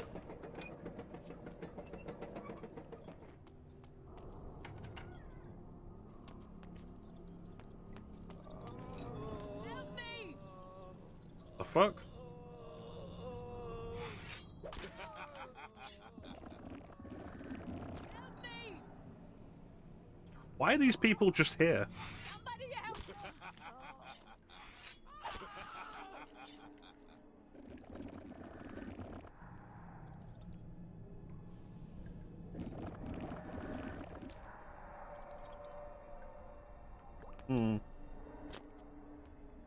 It's just a sword on the floor.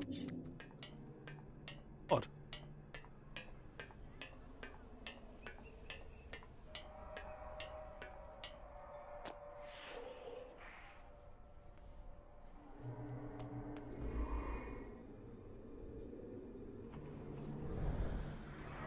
I landed on a checkpoint.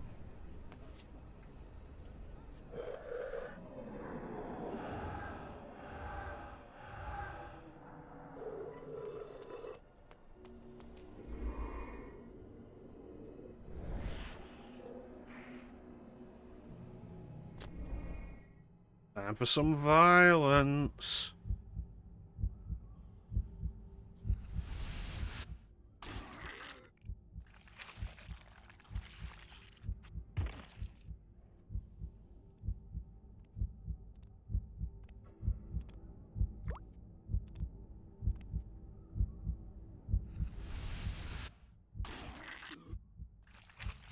And he had just 3 days left until bandit retirement.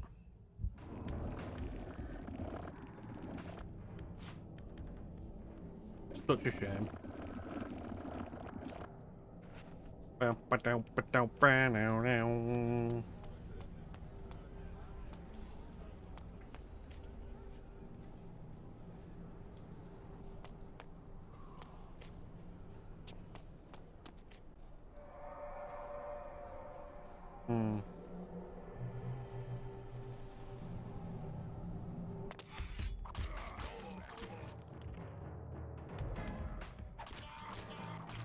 Still receive ban. Unfortunately, this is a capitalist society. His partner has been screwed out of it because he died before he had accumulated enough. 3 days, but that's enough for them. Now they're gonna foreclose on their house.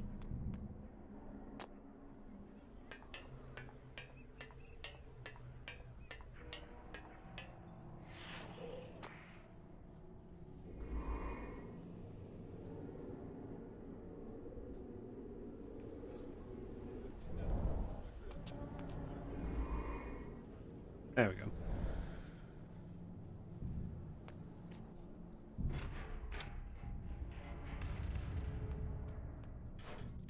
Hello. That's presumptuous.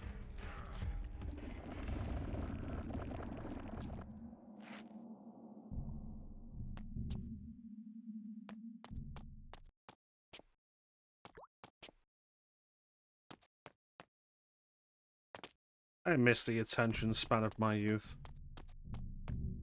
When I was younger, I could play this game all day.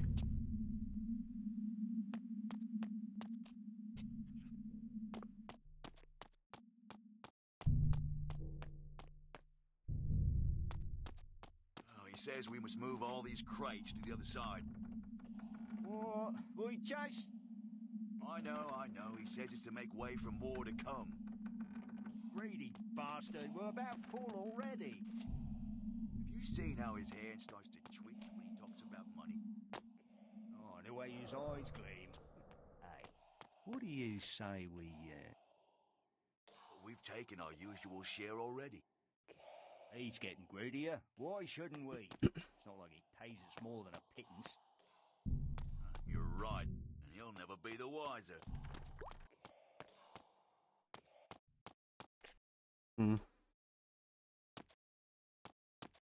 Warehouse Simulator. Someone ought to teach you a lesson.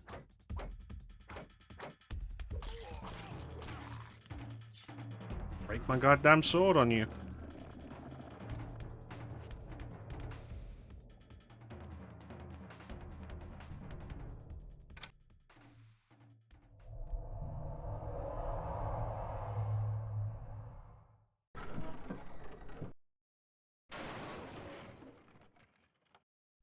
Seems unsafe.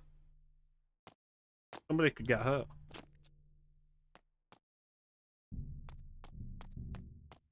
Well, waste not, want not.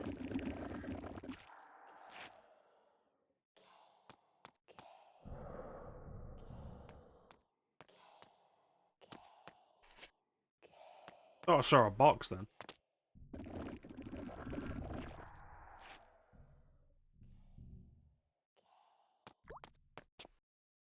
I came from that.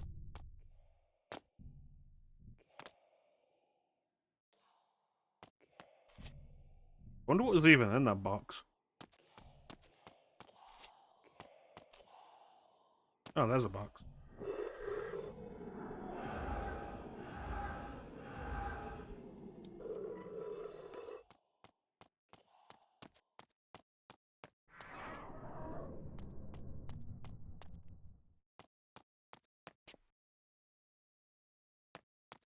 Oh, those bastards. Wonder if Kain still has a penis.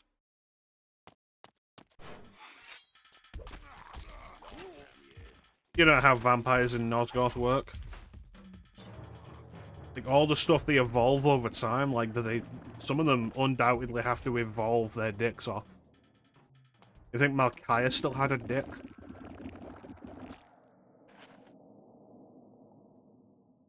You think Rahab still had a dick?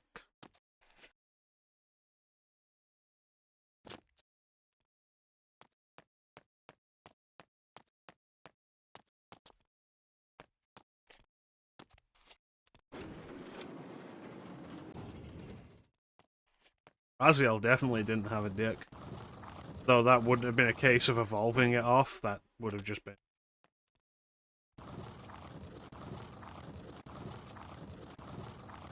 You know, it being burnt off.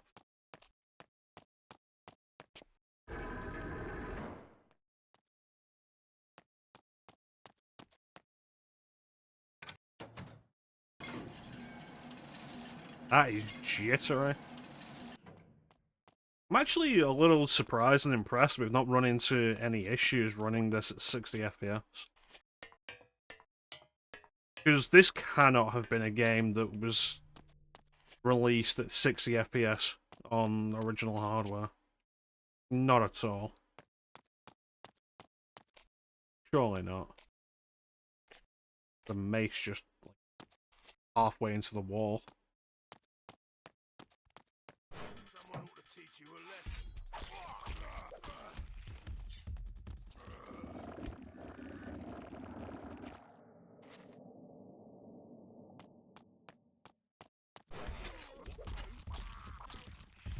Yeah. I'm gonna break your stuff.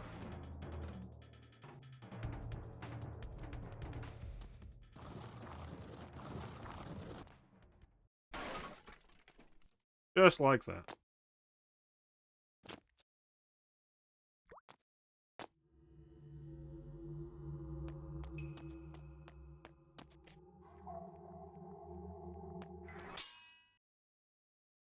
Well, probably going to be a good idea to run the ad now before we go any further.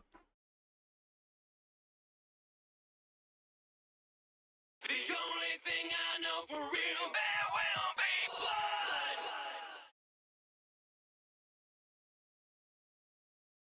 Yeah, blood. So, we'll be right back. And we'll continue this chapter. We'll probably do this chapter and the next one. And then we'll see where we're at. I could make I think there's 12 chapters in total. Like, I could make this a cozy 3-stream game.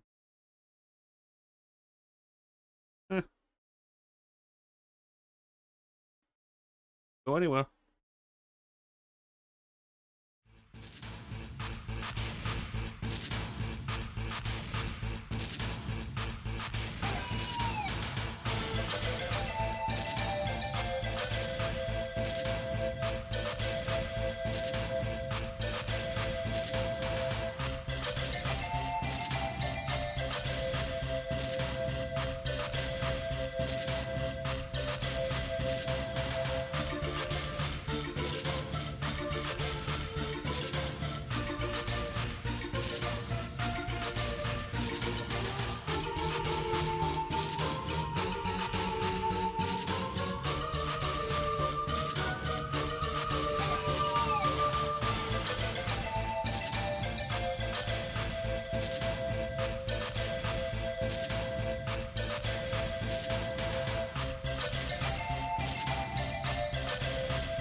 And we're back. I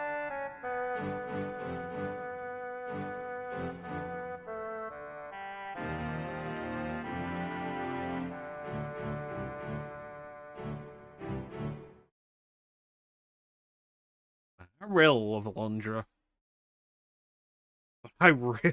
Every time I think about playing it again, I'm like, I shouldn't play Alundra again. That was a task.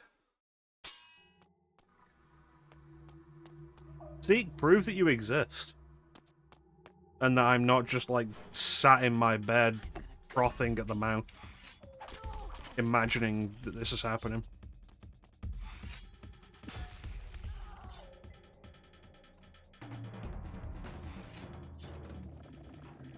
Only thing I know for real, there will be blood. Yeah. The man in the mirror, not his head.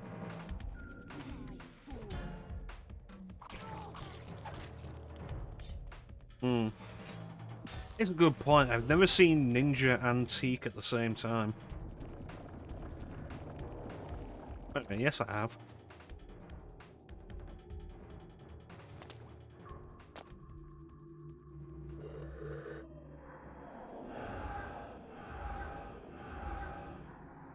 Stupid question.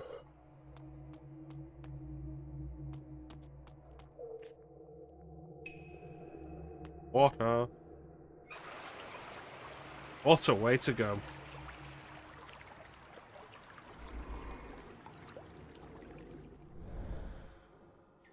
So Ninja, what are you playing at the moment?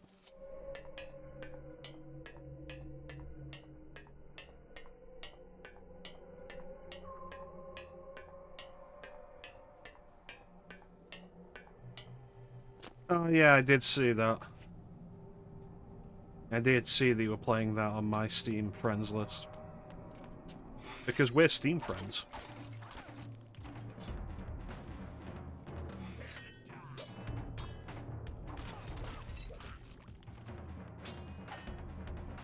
The best of Steam friends.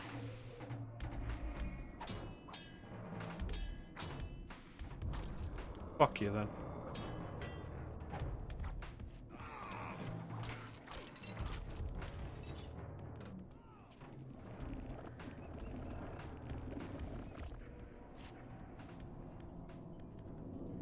How's RE6 going, Ninja? Why are you playing RE6?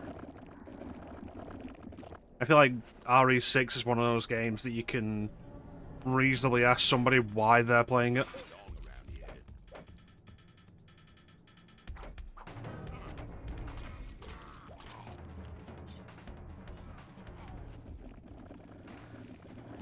Is it practice? Are you practicing for when we play RE6 together?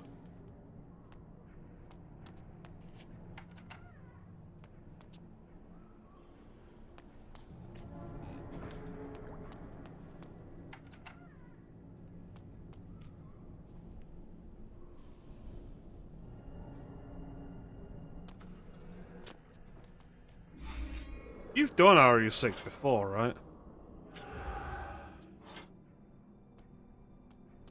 Like, this isn't your first time playing RE6, surely? Surely a Resident Evil fanatic like you has played RE6 before. Just not a lot. I've done RE6 more times in my life than I probably should have. I've done it like times now.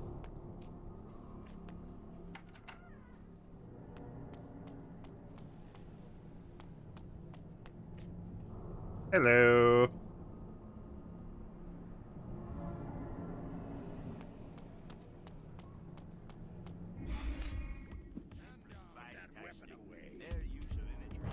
No.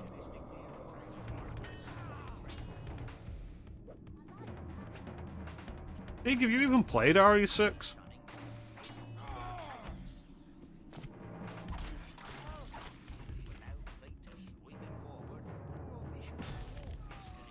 I thought you basically dropped the series after RE4.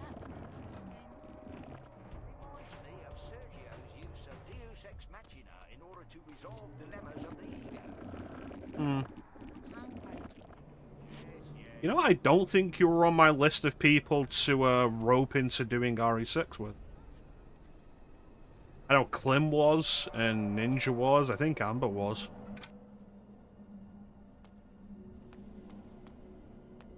I'm not sure who the fourth person was supposed to be.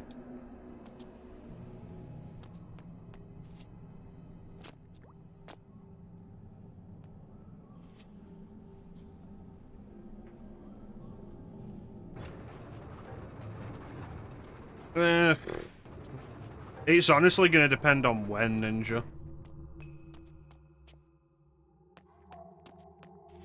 Because, like, when I do RE6, I'm not going to want to do RE6 again for a while.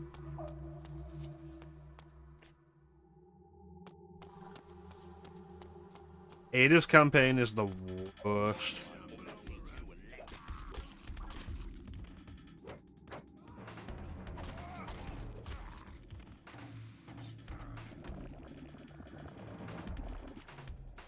And every time I play through RE6, I'm like, why is this final boss fight against Dinosaur Man taking so long?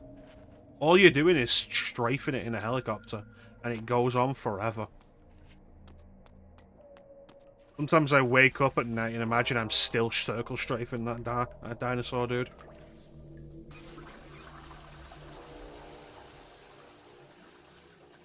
I cry.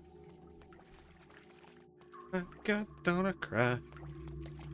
Cry all the time.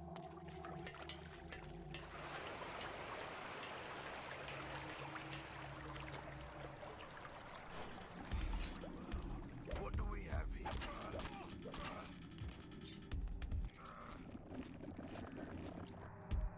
Let's be fair, all the final bosses are awful. I think the most bearable one is Jake's.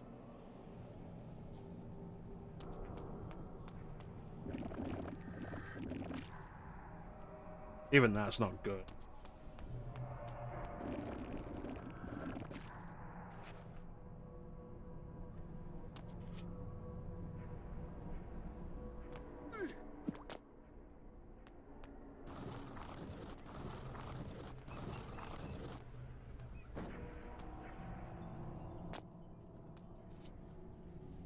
It's funny looking back on it and people like to say that Leon's was the best campaign because it harkens back to classic Resident Evil the most. And it's like, it really fucking doesn't. Like, at all. And it's also the worst one to start a fresh playthrough on. Because the whole thing runs so slowly in the beginning. And his enemies are some of the worst.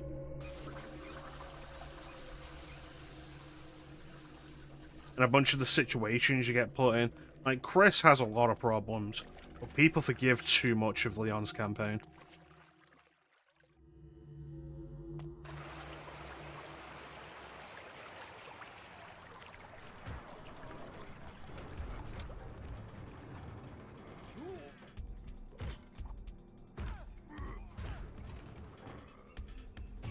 Yeah, it's only when we get to the church.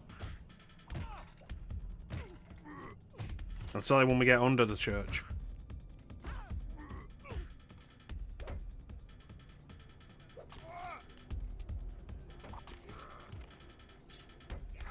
Why would you put your sword away, you idiot? Now you're dead.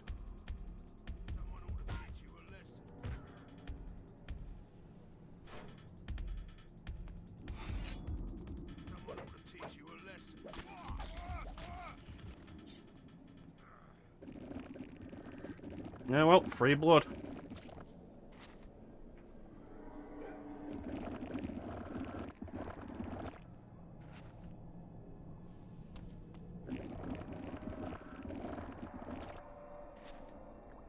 Maybe we should do drunk RE6. Maybe that would make it work better.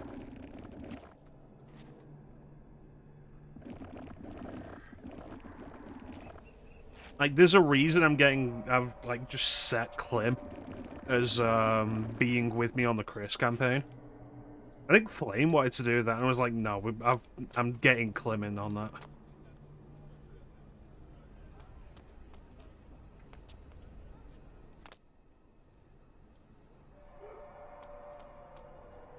Yeah, as long as you got a good buddy, and you can have fun with it. But I've done that, like, numerous times. I've had a good buddy for, like, 4 out of 5 of my playthroughs. Oh, hey, a glyph guard.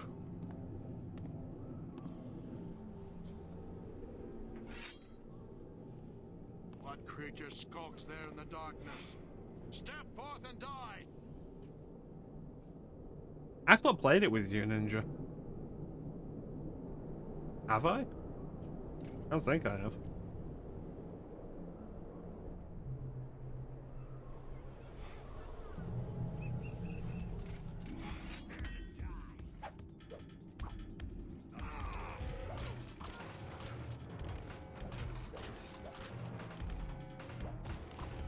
So the thing with the glyph guards is that their armor detects vampires nearby. So if you're anywhere near a glyph guard, you're just immediately going to be in combat. I played RE5 with Clem, Played it with Clem. Played it a lot with my dad, actually. Like, we played RE5 a lot. And we'd done basically everything else, and we ended up doing professional. Because it was basically the last thing left to do. And that was not fun. And I've said before, like, I've debated roping Clem into doing RE5 on professional with me, and then I think, like, it just wouldn't be worth it.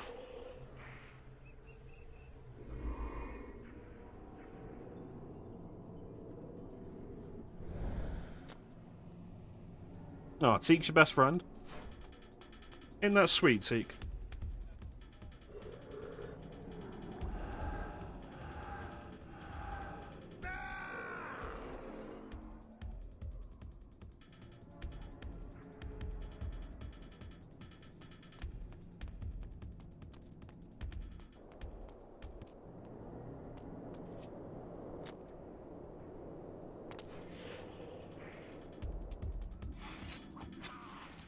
Why would you automatically target the guy further away from you?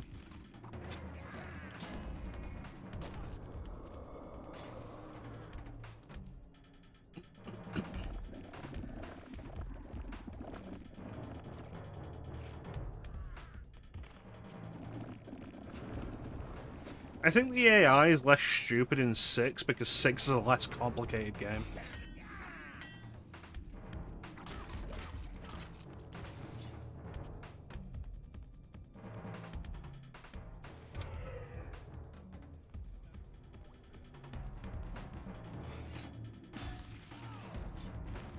I think, hands down, the biggest problem to begin with RE6 was how, in terms of, like, its basic gameplay mechanics, it's the most complex Resident Evil game. And yet it's the first Resident Evil game that doesn't give you a manual. So there's no manual, and there's no option to look at your controls. So you just have to, like, as you're going through, hope that at some point the loading screen will show the different control options. Like, I think I was on the final chapter of my first playthrough of Leon's campaign when I found out that Leon has 2 guns. Or I was on my second playthrough, one of the two.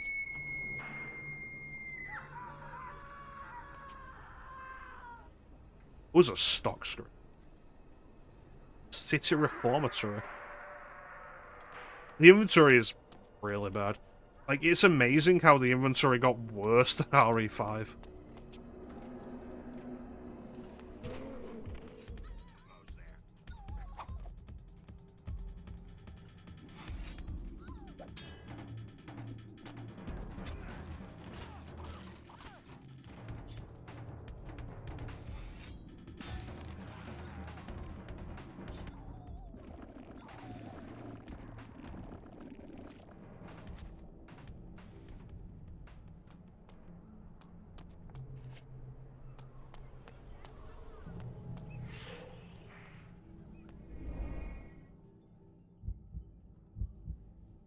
I'm gonna kill this man. You don't belong around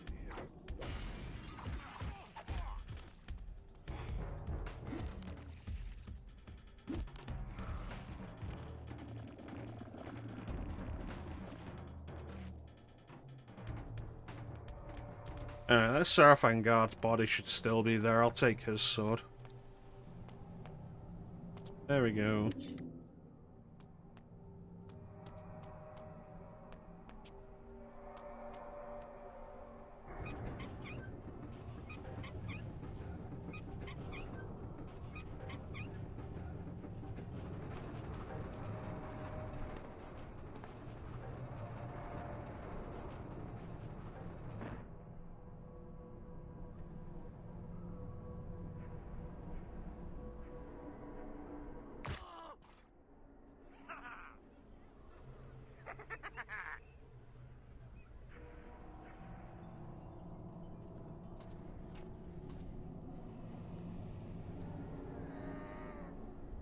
What poor soul has the misfortune of interrupting my feeding?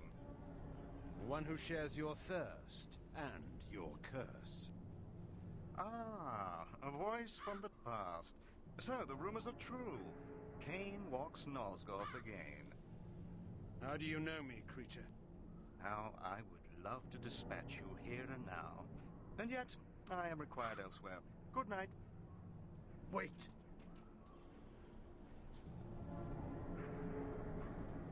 Well, no sense letting these go to waste.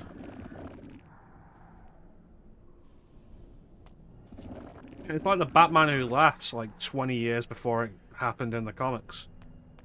And like not as drawn out and overdone.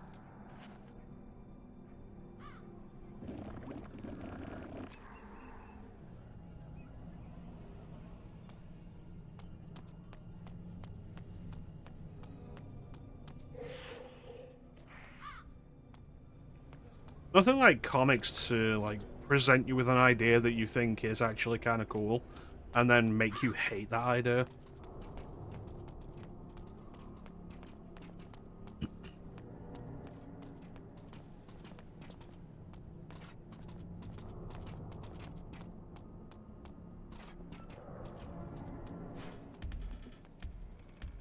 Someone ought to teach you a lesson.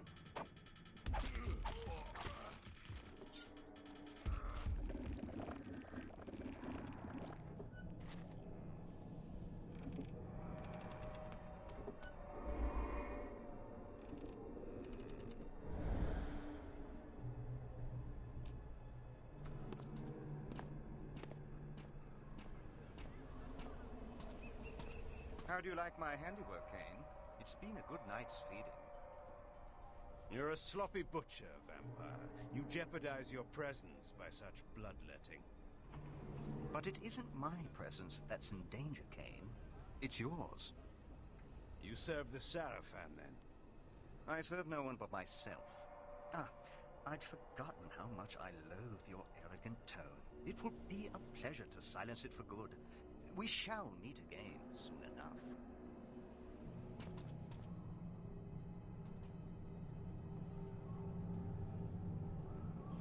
He's running away because we only fight bosses in even-numbered chapters in this game, and this is chapter 3.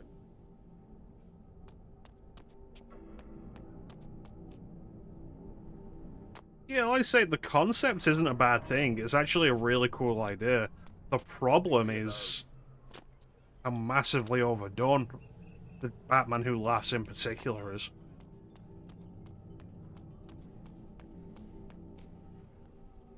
Can't fight me, Kain. I'm not wearing my makeup.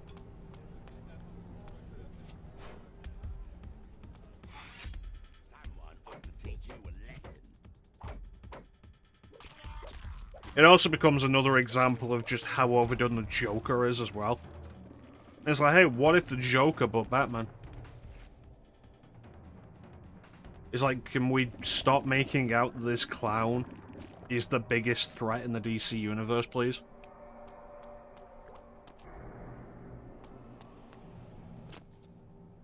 Kind of thing's only cool like once or twice. He's essentially reached Dalek levels of just kind of bullshit and tiresome.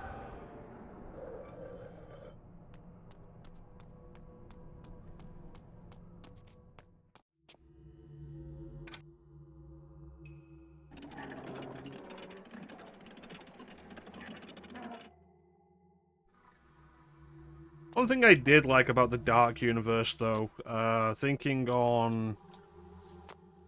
What was the Doomsday Batman called?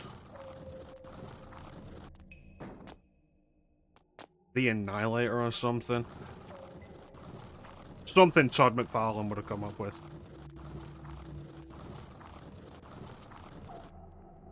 Like, a bunch of them really just put out the point of, in particular, like, oh, Batman can take on anybody if he's prepared enough. Yeah, if they're not trying to kill him.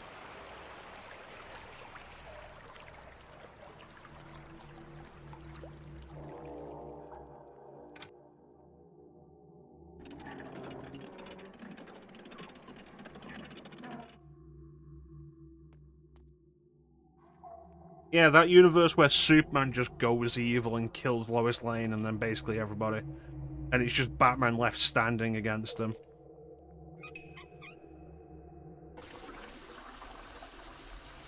And it's like, yeah, cool. A Superman who isn't fucking around has no threat from Batman.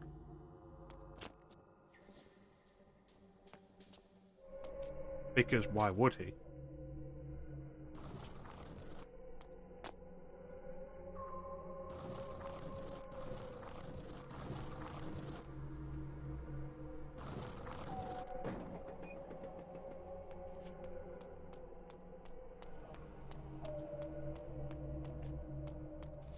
Like, it is one thing you can give to something like Batman Hush.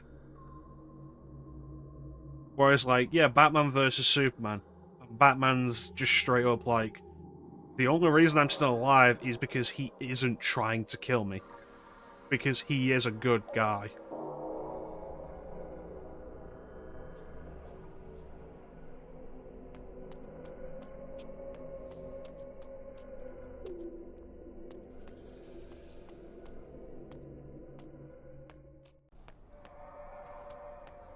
Alright, we're just about done with this now.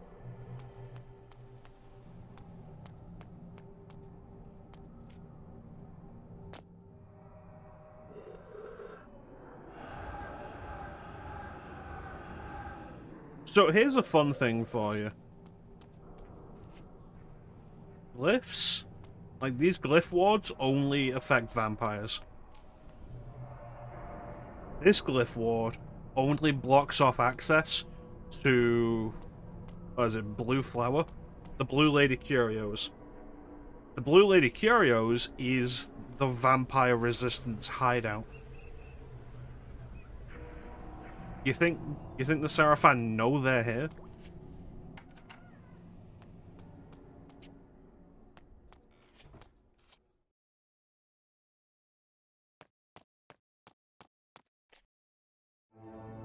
Vorador, the reformed pseudo-hedonist of Termagant Forest.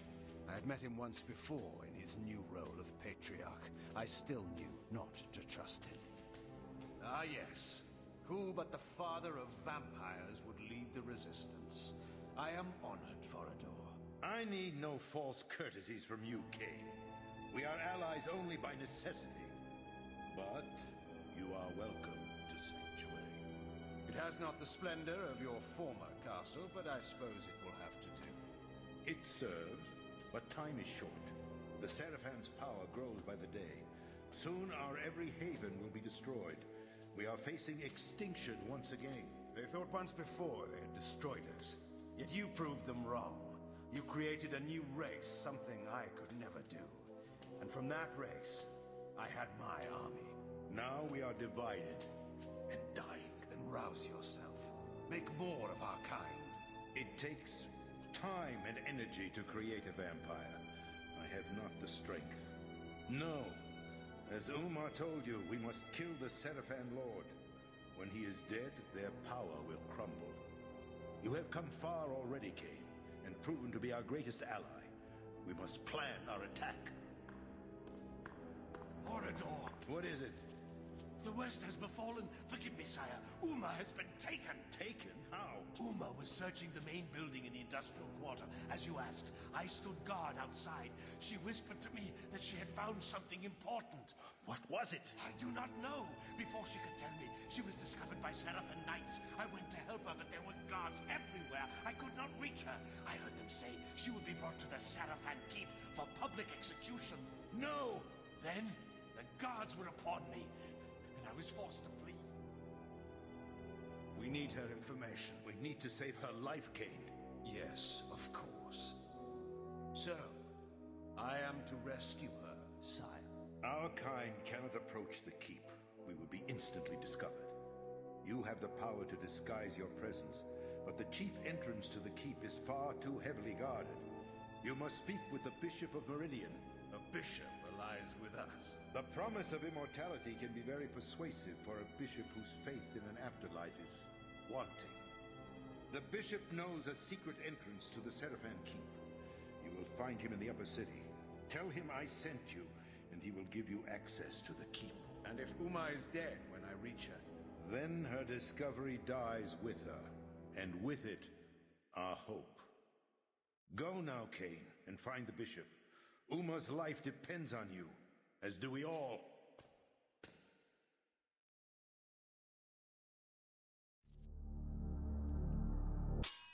So, before we start the next chapter, points to be raised here. Vorador is alive. Which creates a question. How? Last time we see Vorador canonically in, like, timeline-wise, is when he is executed by Mobius's mob.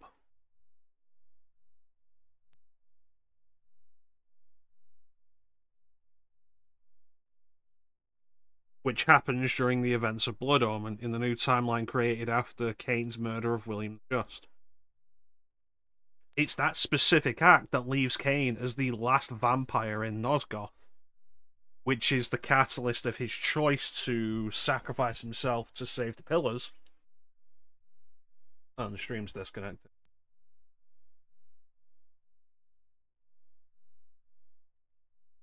I'm explaining this to nobody.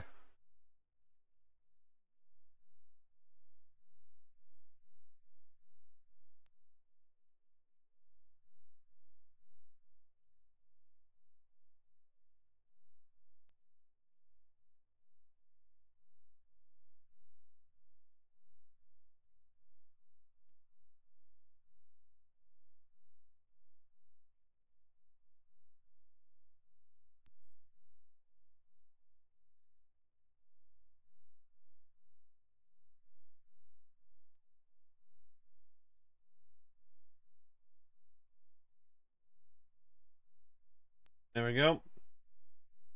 Oh, the stream disconnected for some reason.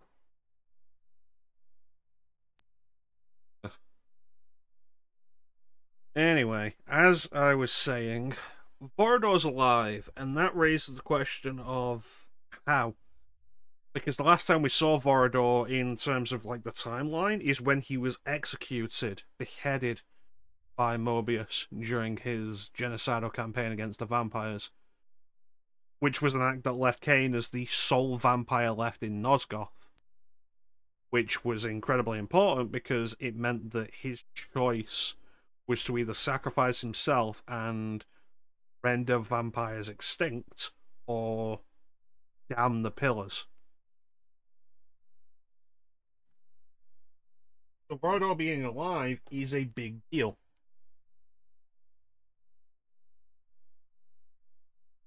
Defiance was supposed to explain why Vorador is alive, and it would presumably have something to do with this new timeline that was created when Kain saved Raziel from being sucked into the Reaver. Defiance does not explain this.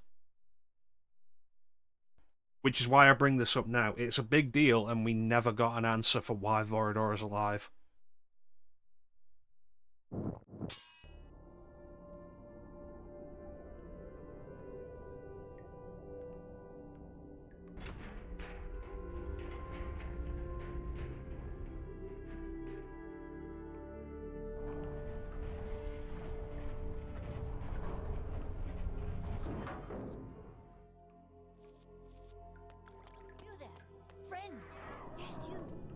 Word of warning. You'd better get indoors as quick as you can. There's vampires on the streets. My sister's husband saw a man drained white he was just last week. And if the vampires don't get you, the Seraphim guards will have some questions for a stranger in this part of the city. And their questions aren't too healthy. Now go along with you, quick! Vampires, you say?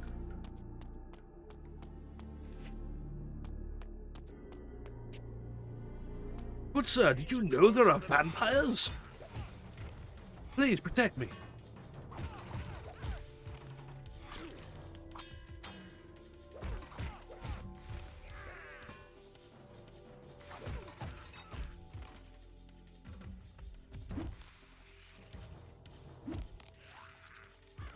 I don't have a lot of faith in these guys' ability to protect me from vampires.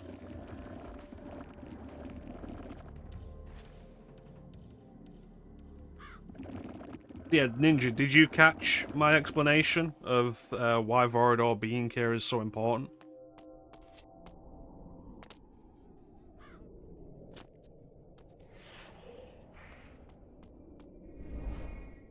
Well, what do we have here?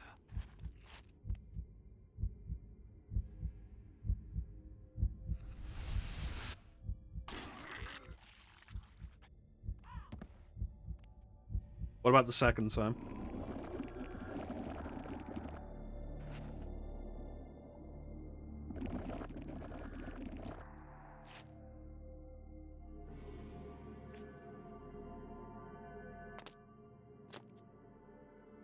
Excellent.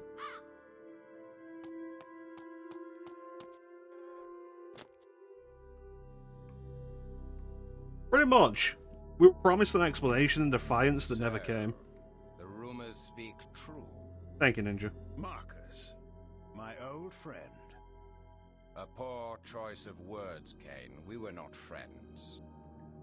Will you sour this reunion with old grudges? Granted, we parted on poor terms. You hoped that I would die in battle. Unsuccessfully, I see. Why die for you when I could walk in Nosgoth as a god among mortals? Is that why you begged me to fight at your side when you waged war upon Nosgoth? Impossible. I knew you would not fight. In your arrogance, you presumed me dead. But I was stronger than you knew. I crawled from my haven and fled into hiding. That's the Marcus I remember. When the Sarafan proved victorious, I knew that my destiny lay with the Sarafan Lord.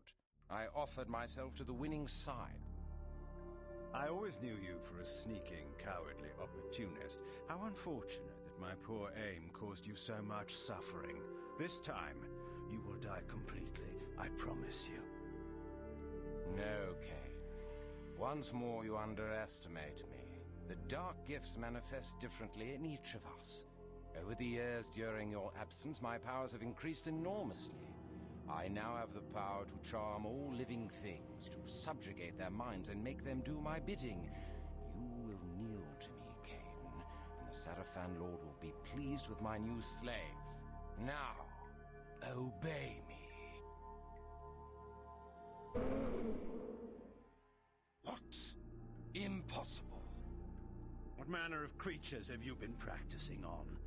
Dull mortal fools, with their minds full of commerce and dung? My mind is far too strong for your powers. No matter. My mental powers still allowed me to read your thoughts. You seek the Bishop of Meridian, do you not? He has some information that you require. A clever trick. I will ensure that you never get that information. You may find the good Bishop, Kain, but when you do, he will be dead. Not if I reach him first.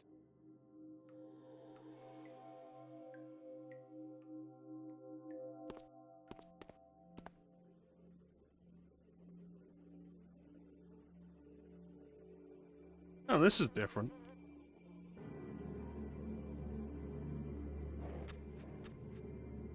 In the standard version, these two guys that come up are specific enemies that you only fight in this chapter who serve Marcus. And they have specific weapons that have, like, arc shapes. They're weird, like, weird designs.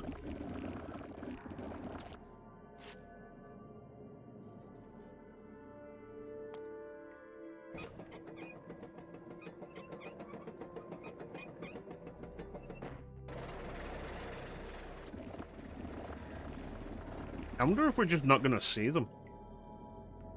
I'm also pretty sure we're supposed to be in a different outfit in this chapter.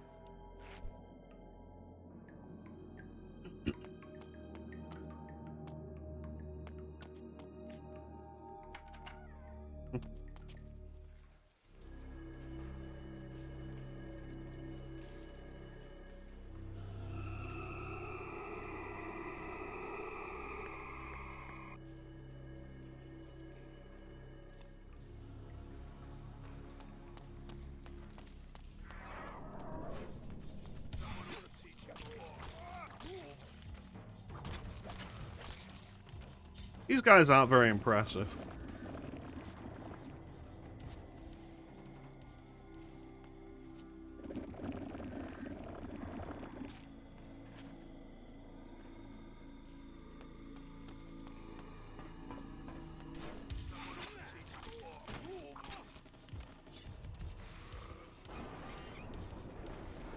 Spin it around.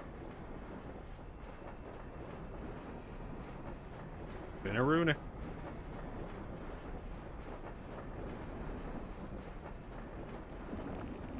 And a little snack for the trip. And we're off.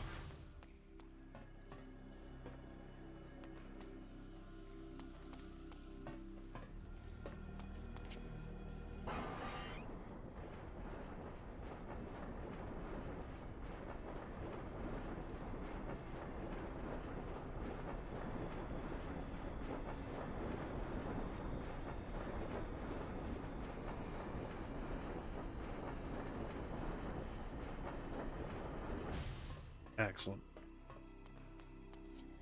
Oh, goodies.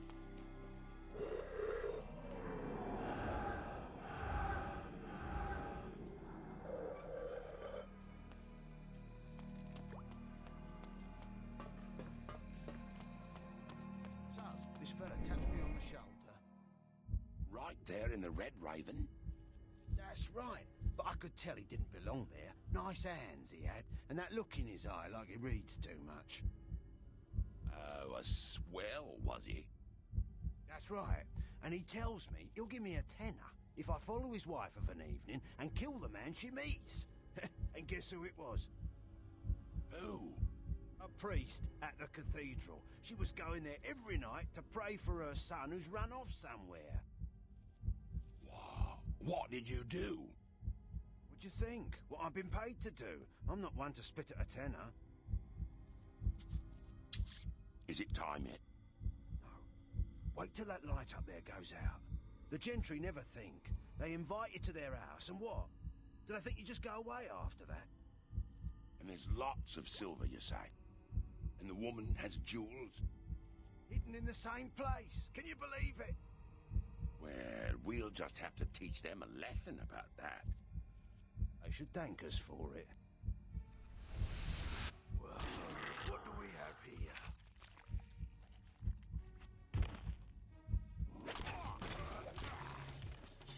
Yep.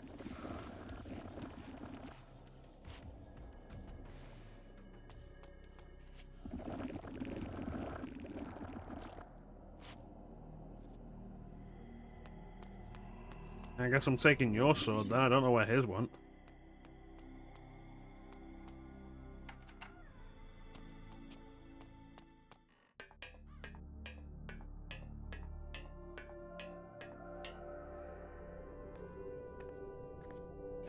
You there!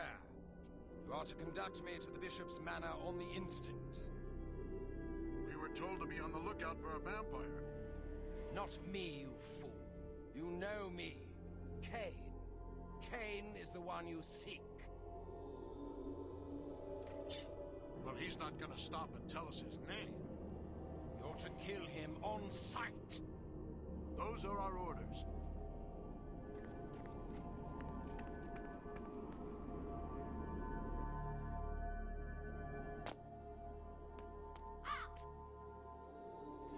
It's not represented visually very well, but the idea, I'm pretty sure, is supposed to be that Kain is essentially just a cloud of mist. You must reach the bishop's manor at the other end of the city. Only he can give you passage into the Seraphin Keep. The curfew has set in, so be careful on the streets. The guards are looking for anyone suspicious and will attack you on sight. I guess that makes two of us then. I was going to attack them on sight. No reason not to when killing and draining gives me more health.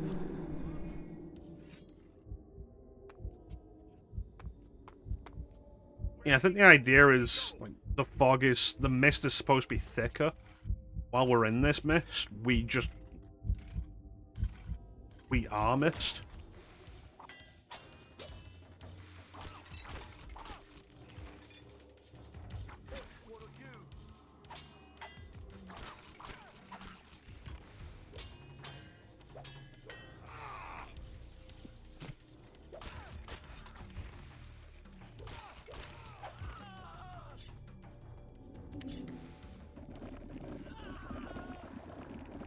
But it's one of those visual shorthand things. Like, just Kain looking like he is shadowed. For the sake of the player still being able to tell where he is. It's like how in Splinter Cell, Sam Fisher has a bunch of lights on his suit. So you can still see him when you're in complete darkness. But, you know, enemies can't.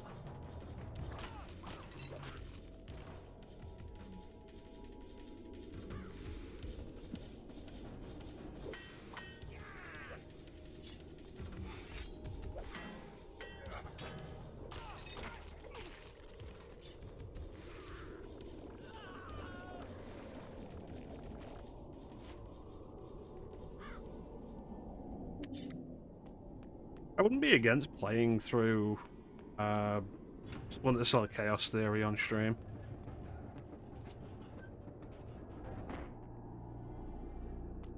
But I feel like I should do the first two before I do that one. Because it is the third game. And I would honestly rather not.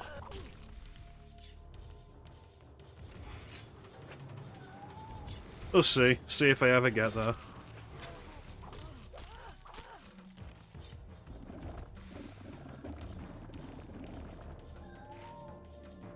Fortunately, they are all backwards compatible on Xbox.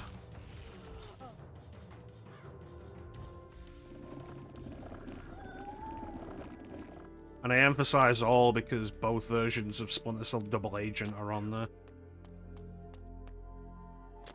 Because the standard definition release of Double Agent was different from the HD generation release. The plot's mostly the same, but the details of the game are actually different. The level and such. Even some of the plot details are different. They're crazy. Makes it worth playing both versions. And I think it's one of those examples of, I think the old version is considered better than the newer version.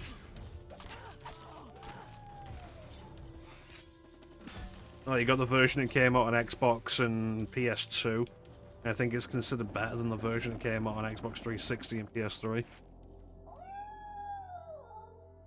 Cats sound weird in this town.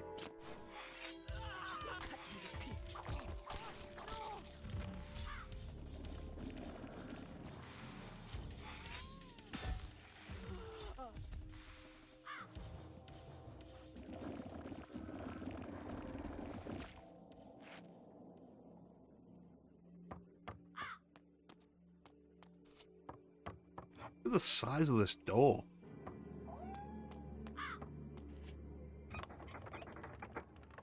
The size of this room.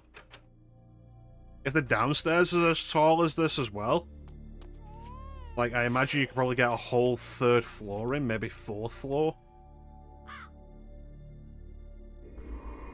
Like, if this is already the third floor, like, maybe get a fourth floor in by just taking some off the top.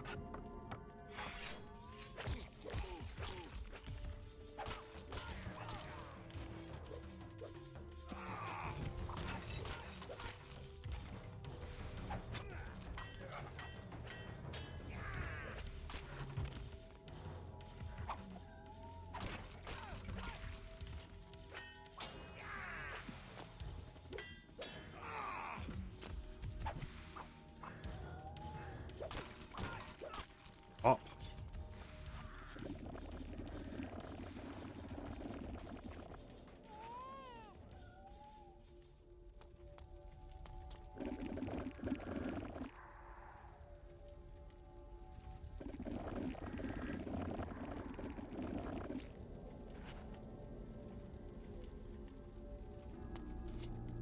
I think I'm gonna call it soon. We've got another ad about 15 minutes away, and I don't want to, like, play for a huge amount longer. So I think we'll call it before this next ad comes up.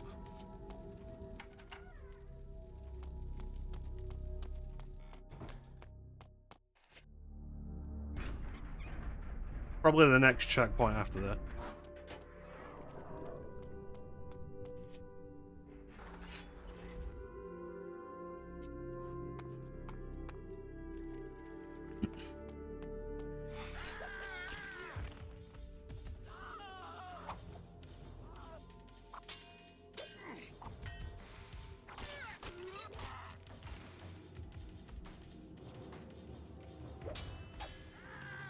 You can tell things are getting more serious because I'm fighting a glyph knight. Glyph guard.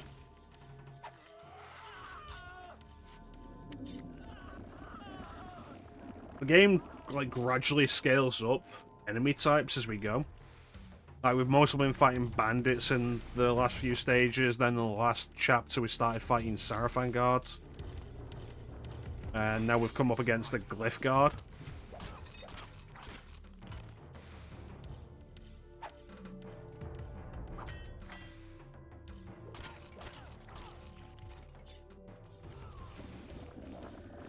I think next up will be the Sarafan Knights.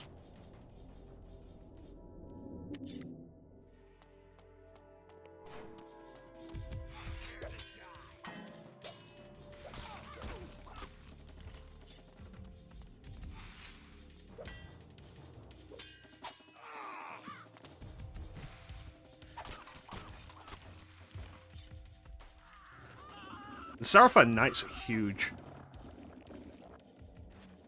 Physically huge. And the weapons they've got is like... Have you ever watched Star Trek, Ninja? I know T cares. Have you ever watched Star Trek?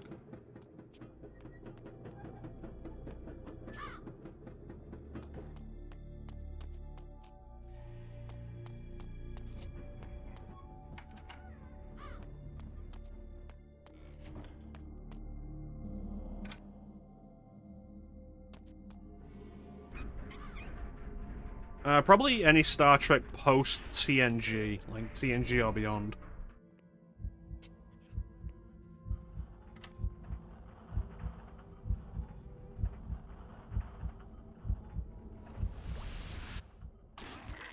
No.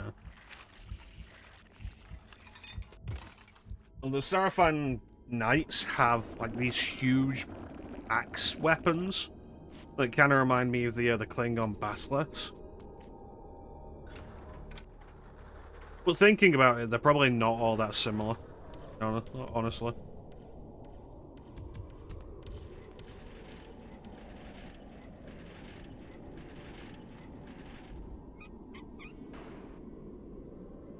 Kind of reversed, I guess.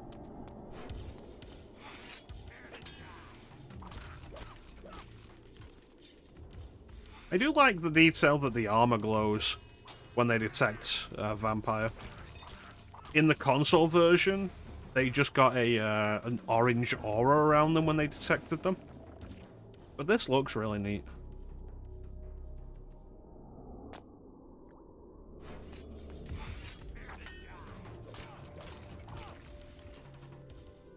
Plus the fact that there is actual shadowing in certain areas that makes it stand out is really nice.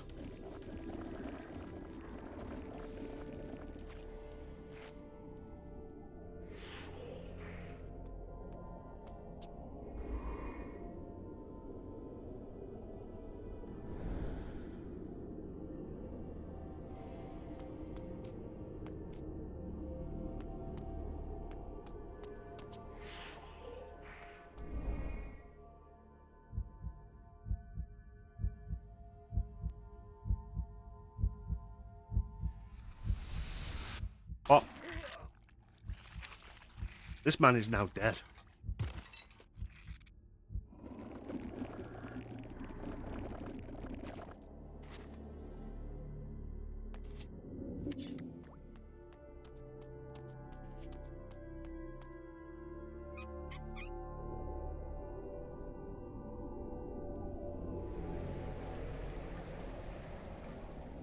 Awesome.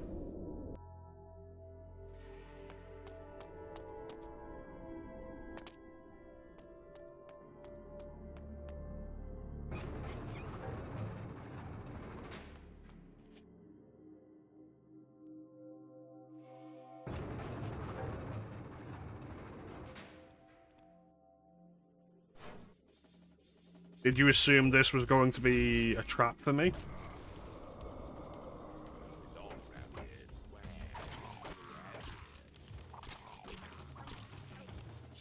Because if it was very poor.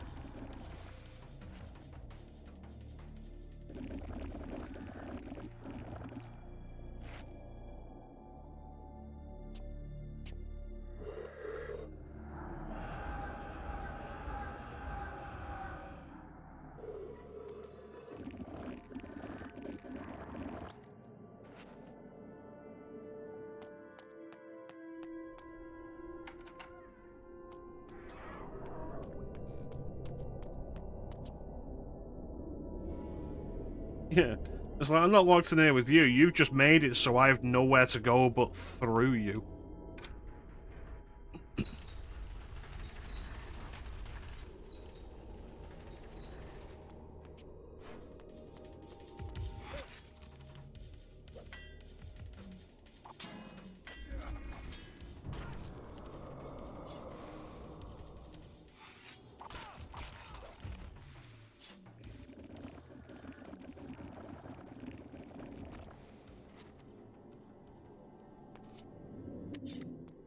I wonder what this does.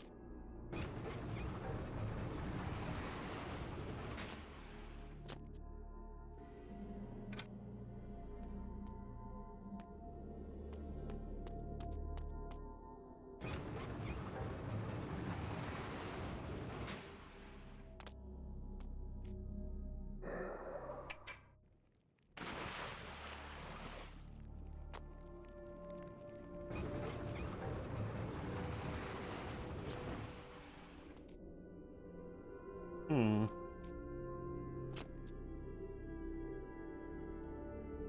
What am I guessing with the...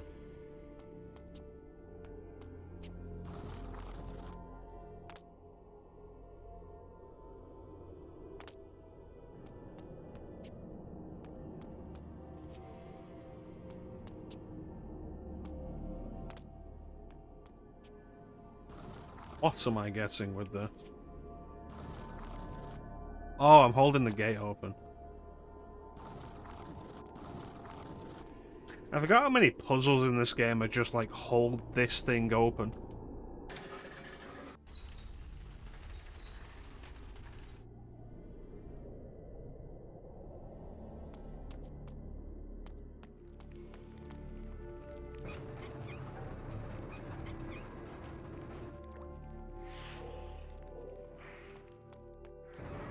Kain, the bishop's manor is near. However, the Seraphan patrols have locked down all the streets. You may be able to trick them into opening the gates. Find the clock tower and ring its bell. The workers will think it time for their shift to change and will open the gates.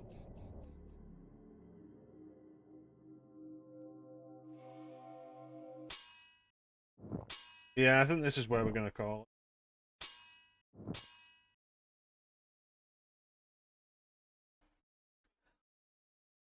I think so far this hasn't been all that visually engaging for you guys. Like, I've been enjoying it, but it's been kind of a low-key thing. I'm just having quiet fun over here.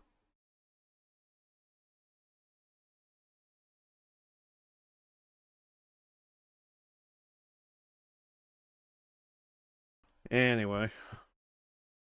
Anyway.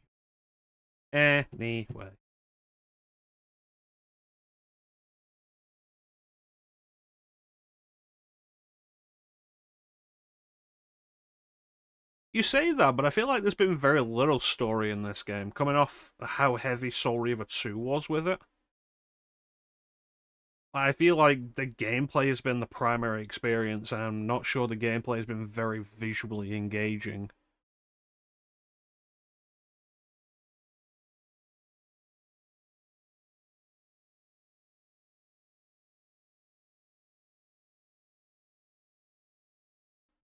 Story will pick up a little bit as we go forward. Yeah. And we start learning some stuff. There is stuff in this story that will matter a little bit when we get to Defiance. It's mostly just additional context, more than anything else. In particular, you need to remember the lines that Kain said at the end of Soul Reaver 2. My God, the Hilden, we walked right into their trap. Listen to me, Raziel. Janos Audron must not be resurrected. Whatever that was, whatever that line was. It adds context to that.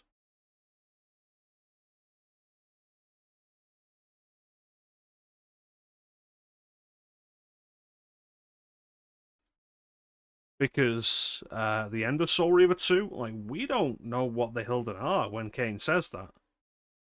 I have no idea.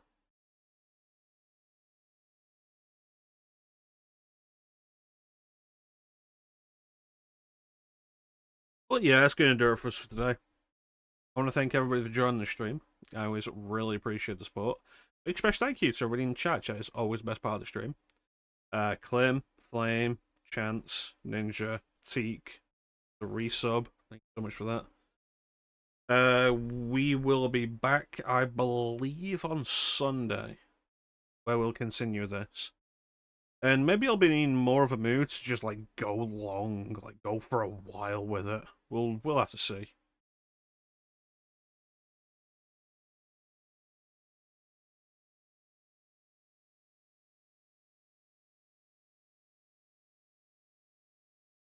I'm enjoying playing this, even if it's not like. Again, I don't think it's probably that visually engaging, but I'm enjoying playing it. And I'm glad you guys are here with me. Especially you, Ninja.